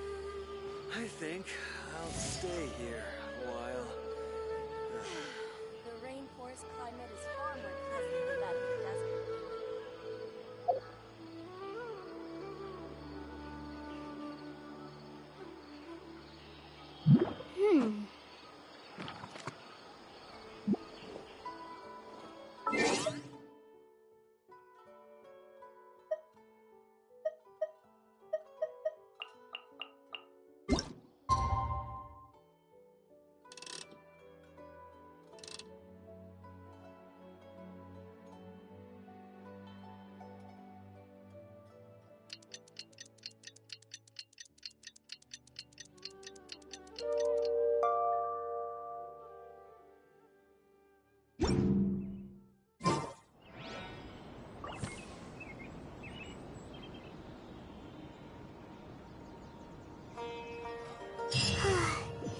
Paimon was thinking all night about what happened with Kale, and still can't figure out what the problem might be. Maybe she's in a better mood now. Let's go check on her. Ah, it's you two. I was just about to go look for you. Huh? Tighnari? What are you doing here? Where's Kale? I came to check on Kale's condition. To put it simply, she's not well. You mean she's sick? How could she be... Oh, wait a minute. Could it be because of what Paimon did yesterday? No need to worry. Something as small as you could never harm her. This sickness is something that Kale has been dealing with for some time. Kale has been more excited than usual since you two arrived. A little too much so, to be honest. She hasn't remembered to take care of herself. I suppose it's understandable, though. She hasn't been around anyone she considered a friend for some time now. It must have been refreshing for her to have you two here. So, Tighnari, what's really wrong with Kale? Let's take this conversation elsewhere. Kale just fell asleep after taking her medicine. She needs some peace and quiet.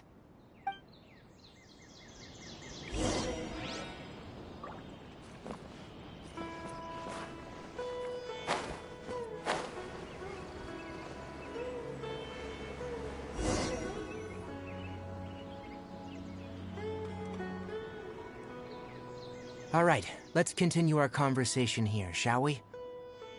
To be honest, I hadn't realized you're that honorary knight from Mondstadt until Kale told me just now. I've also heard all about your deeds in Liyue and Inazuma. So just to clarify, what I'm about to tell you about Kale is not because of who you are or your past feats. Instead, I am going to tell you because Kale asked me to. And honestly speaking, I was against Kale revealing her past to you.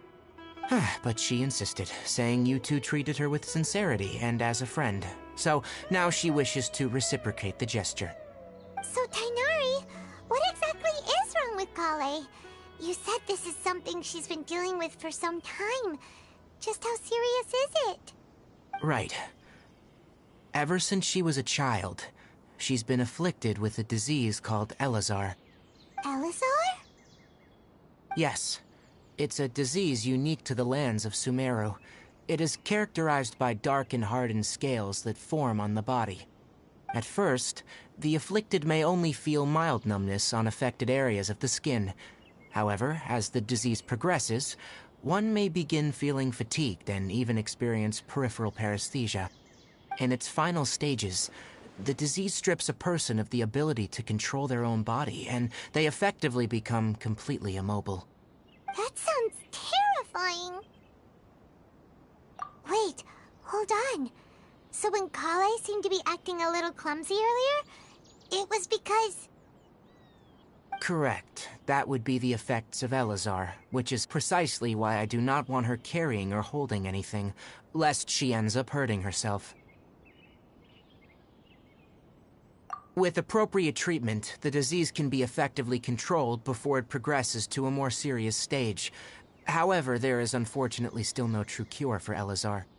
Nevertheless, Kale's mother still hoped that there was something out there. She handed Kale over to an organization known as the Fatui after one of their members lied and said they had a cure. What? The Fatui? Ah, it appears you already are familiar with them. That'll save me some explanation. Anyway, the person who eventually rescued Kale and brought her to me for care said that she had been given to a harbinger known as the Doctor. I have no idea how this doctor managed to do it, but her case of Elazar was completely stable for all the years that Kale was with them. However, Kale's days with the Fatui were anything but pleasant. Kale is a resilient individual and always tries to appear cheerful, but her experience with the Fatui has left deep scars. Even now, she can still feel deathly afraid of someone touching her. Oh, Paimon had no idea Kale's been through so much suffering. Oh, by the way, Paimon, Kale wanted me to tell you that she's sorry for scaring you yesterday. She also wanted both of you to know that she's sorry for hiding her illness. She doesn't need to apologize. None of this is her fault at all. Well said. I hope you'll get a chance to tell her that in person the next time you see her. Kale once thought that it would be impossible for her to have any real friendships. I trust that you two will never let my trainee experience such emotional pain again. Don't worry, Tighnari. We'll take good care of her. Well, it's not too serious at this point. She overexerted herself the last couple of days, which is what led her to break down this time. As long as she has taken her medicine and gets plenty of rest, she should get better. Though I must admit that Kale's condition was much more stable when she first arrived here in Gandharvaville. She was interested in the work of the Forest Rangers the moment she saw us. I could see that she was serious about learning, so I felt compelled to ask her to join us. Her stamina has gotten much worse recently. Though a moderate amount of physical exercise is always necessary, I'm afraid the long-distance patrols are a little too much for her now. Alright, now that I've told you about Kale's past, I think I'll head into the rainforest to find some ingredients needed for her medicine. I'll see you two later. Yeah, we'd like to do something to help Kale too. Alright, but I must warn you two, the rainforest is a dangerous place. Especially for someone who's still recovering, like the Traveler. You must follow closely and listen to every instruction. No problemo! Let's go then. We'll be looking for a plant known as the Nilot Pala Lotus. It's often used to help those afflicted with Elazar recover their energy. Hey, Tighnari? Where exactly are we going to find this plant? Nilot Pala Lotuses can be found all over the rainforest. But it often grows right here around Gandharvaville. Given the name, it sounds like we should be looking for it in the water. You are correct. The Nilot Pala lotus grows in the water. When fully matured, they look like giant blue flowers floating on the water's surface. Quite an attractive species, if you ask me. The large petals are actually the plant's leaves and sepals, which surround a very small flower. You should note that many of the plants found in Sumeru have names that are contrary to their species. Take the Cowpelata, for example. The plant is not a lotus at all, but rather a vine. And then there's the Sumeru rose, which is not a rose, and is completely contrary to its name. Oh, okay then. Note to Paimon, never bring up the topic of flowers with Tighnari.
There should be Nilode Palalotuses growing. If you could manage to gather 4 of them, that would be... We'll rendezvous here once you've...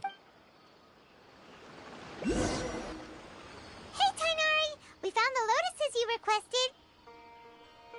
Let me have a look. Good. Very good. These are all excellent quality. I'm glad you two came along.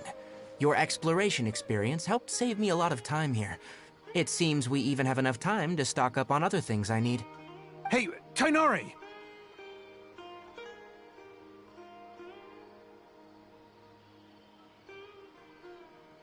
Oh, Tighnari! Someone's calling your name! They're dressed like a forest ranger. Ah, yes, that's Amir and the others. But didn't they just set off not too long ago? What are they doing back so early? Let's go find out what's going on.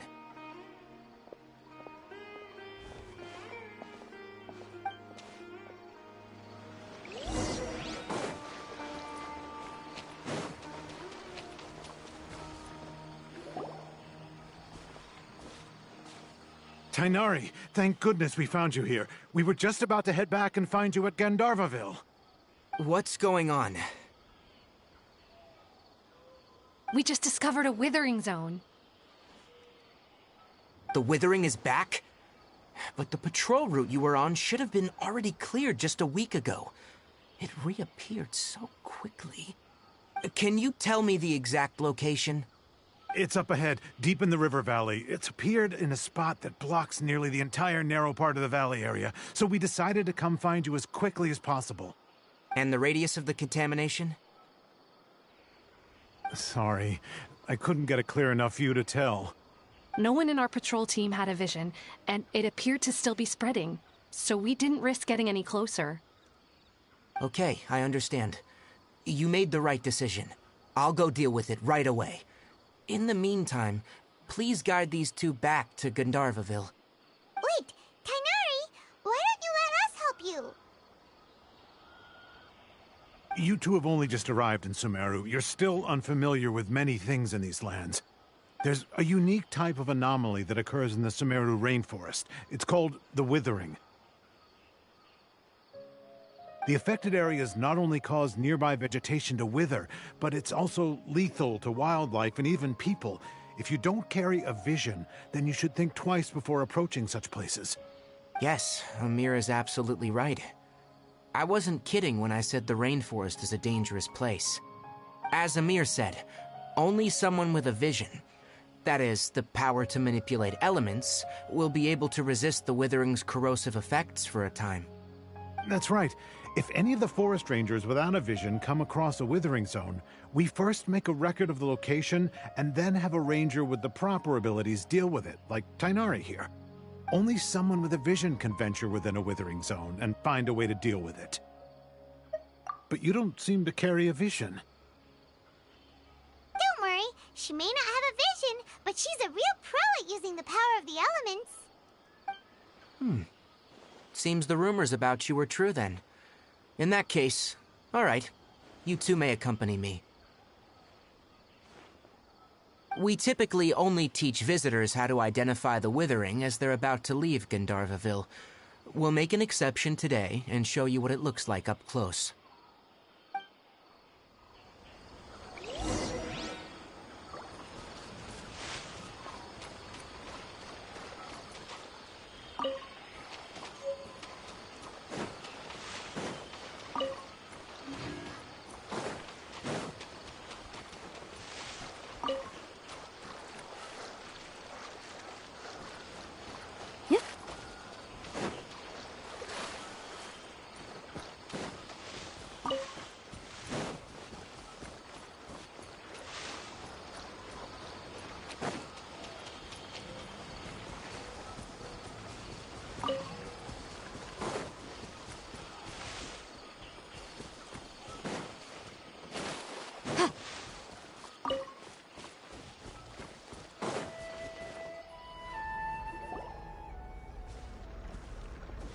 Stop.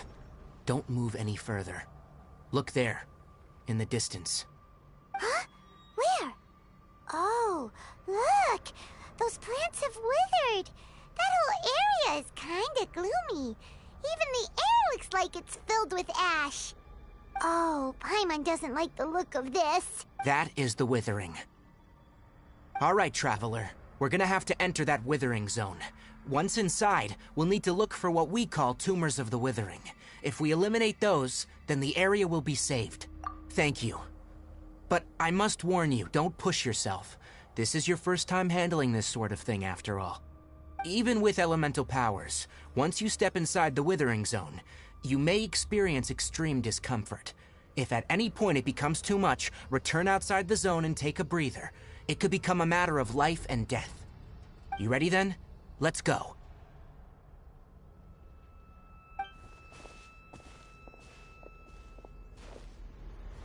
First, we must locate any branches sustaining the Withering zone.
Great work.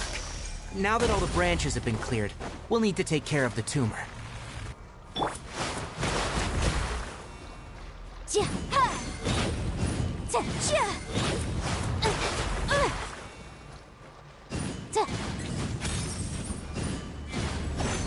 Now, destroy the tumor of the withering.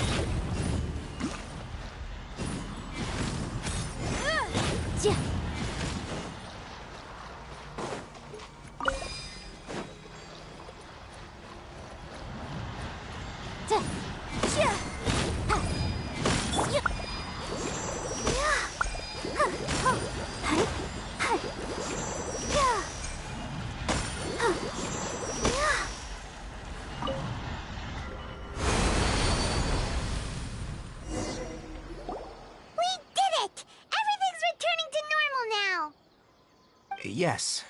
Thanks to you two, we were able to quickly restore this area back to normal. Tainari?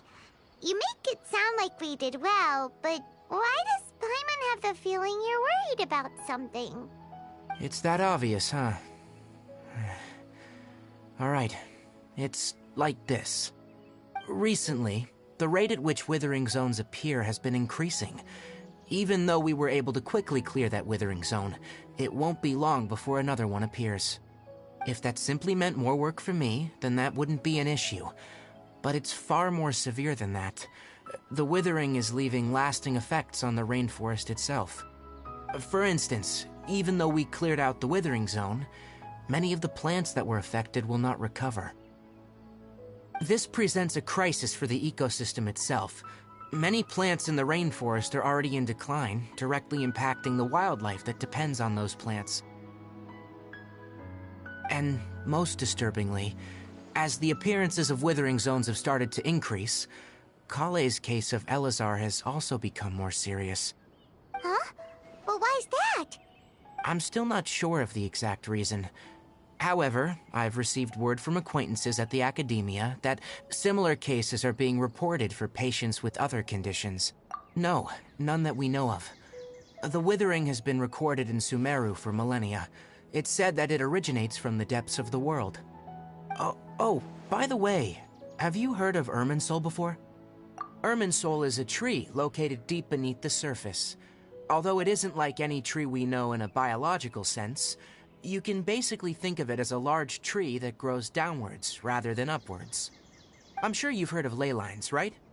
They're like the roots of Irminsul, spreading and extending from a massive cavern deep underground all the way up to the surface. Ley lines continually absorb the memories of this world, which are then funneled into Irminsul, allowing it to collect knowledge and wisdom from ancient times to present day. The Dendro Archon is known as the God of Wisdom because her consciousness is directly connected to it. It is also said that the Dendro Archon's power is a manifestation of Irminsul. And as for the Withering, its emergence is related to a disease that's affecting it. That's right. My ancestors learned of this from Greater Lord Rukkhadevata's familiars a long time ago, but even those mysterious creatures did not know of a cure for Irminsul. I'm afraid we Rangers will be battling the withering zones here for a long time, until a cure is found. Alright, that's enough on this topic for the time being. Now that we've taken care of things here, it's time for us to head back to Gandharvaville.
Sometimes the law is compatible with human nature, but sometimes the two conflict. Balancing the two is a discipline in its own right.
Yeah. Yeah.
protect us.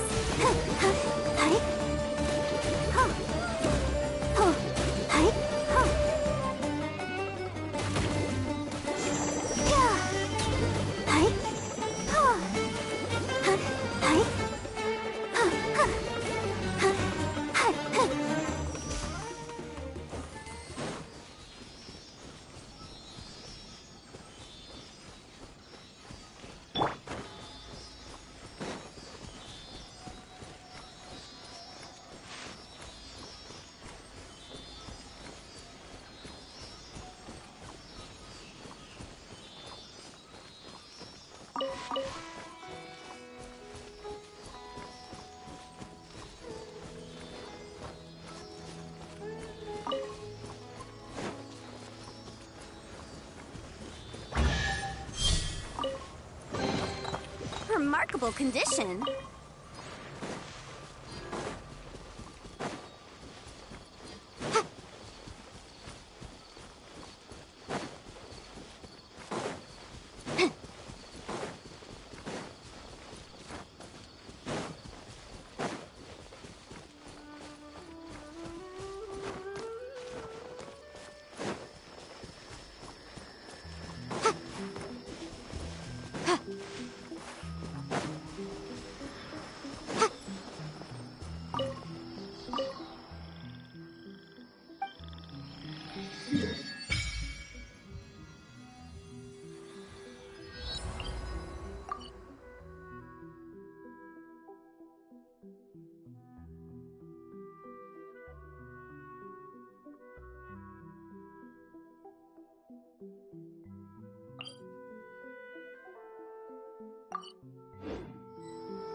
Oh, Tainari, you all made it back.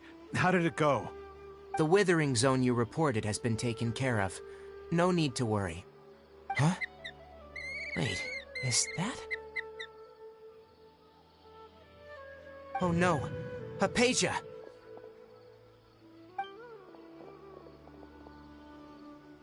Huh? What's wrong, Tainari? This Duskbird is Hypatia's designated courier for urgent news. You do remember her, don't you? She's the scholar you and Paimon were following when you first arrived in Sumeru. Oh, her? How could we forget? So did something happen? Let me see what's written in the letter first. So what's it say? And what's with that weird expression on your face? Just let Paimon read it. Huh? All Paimon sees are 3 squiggly lines. Yes. Allow me to explain. After we brought you from Hypatia's cave to Gandharvaville, Hypatia resumed her meditation. She must have just finished. It's been nearly 3 days since she's had anything to eat, and it appears she's forgotten to prepare some rations. This letter is her asking us for help. We need to go. What? You mean she's been sitting there for 3 days? Hey, wait, how did you know all that from just a few lines on the paper? Well, obviously because this has happened before. Last time she drew 5 lines, and by the time we found her... Well, I'd prefer not to remember that. Needless to say, Hypatia's been through worse, but we should still get to her as quickly as possible. I've got some emergency rations set aside for times like these. Paimon, Traveler, could you two bring these to her? Wait, you want us to bring her the rations? But will the Traveler be okay if her cave is still filled with that funny incense? Let's find out. Here, Traveler, take a smell and see. So, how do you feel? Huh? Really? You're not feeling even a little drowsy? But wait, how'd you know that she'd be okay this time, Tainari? Back when we were clearing the Withering Zone, I observed that she could adeptly manipulate the Dendro element. I knew then that she would be fine. And if I may ask, when I was telling you two about Irminsul's ley lines, was what I described similar at all to what you saw when you were unconscious?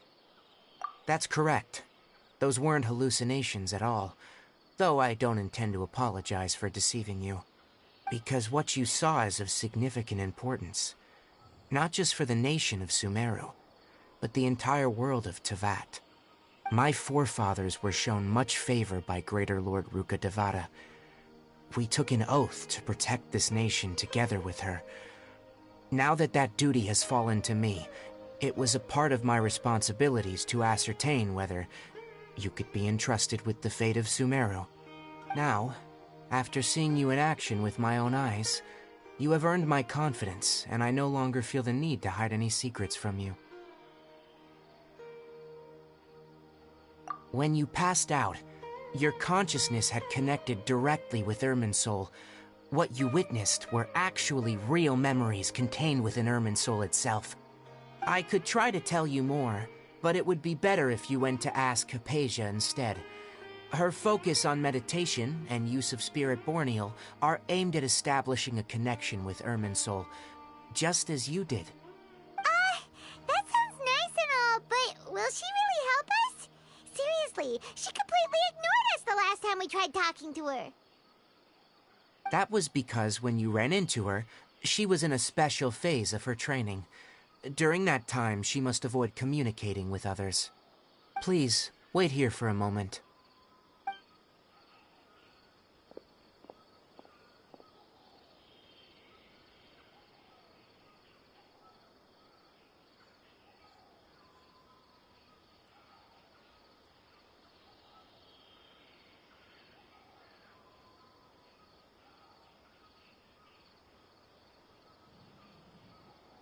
Here, take these. It's a meal I packed for Hypatia, as well as some other ingredients. I'm sure it'll come in handy. Also, here's a letter that I would like you to give to her. Just show it to her, and she'll answer any questions you may have. No, I should be the one thanking you. You've both been a great help these last few days.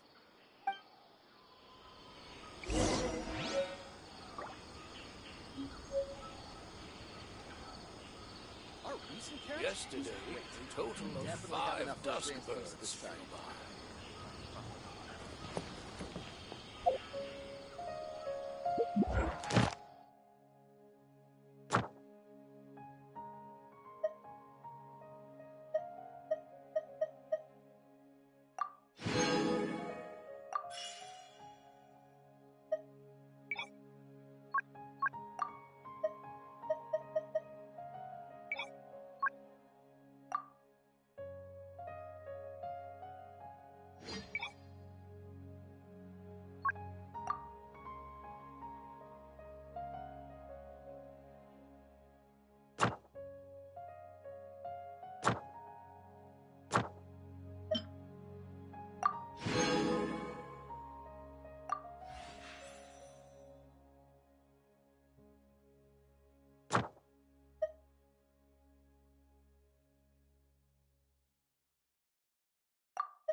Yesterday, Our a recent total catch of was 5 great. dusk birds. Definitely have enough for a grand feast this time.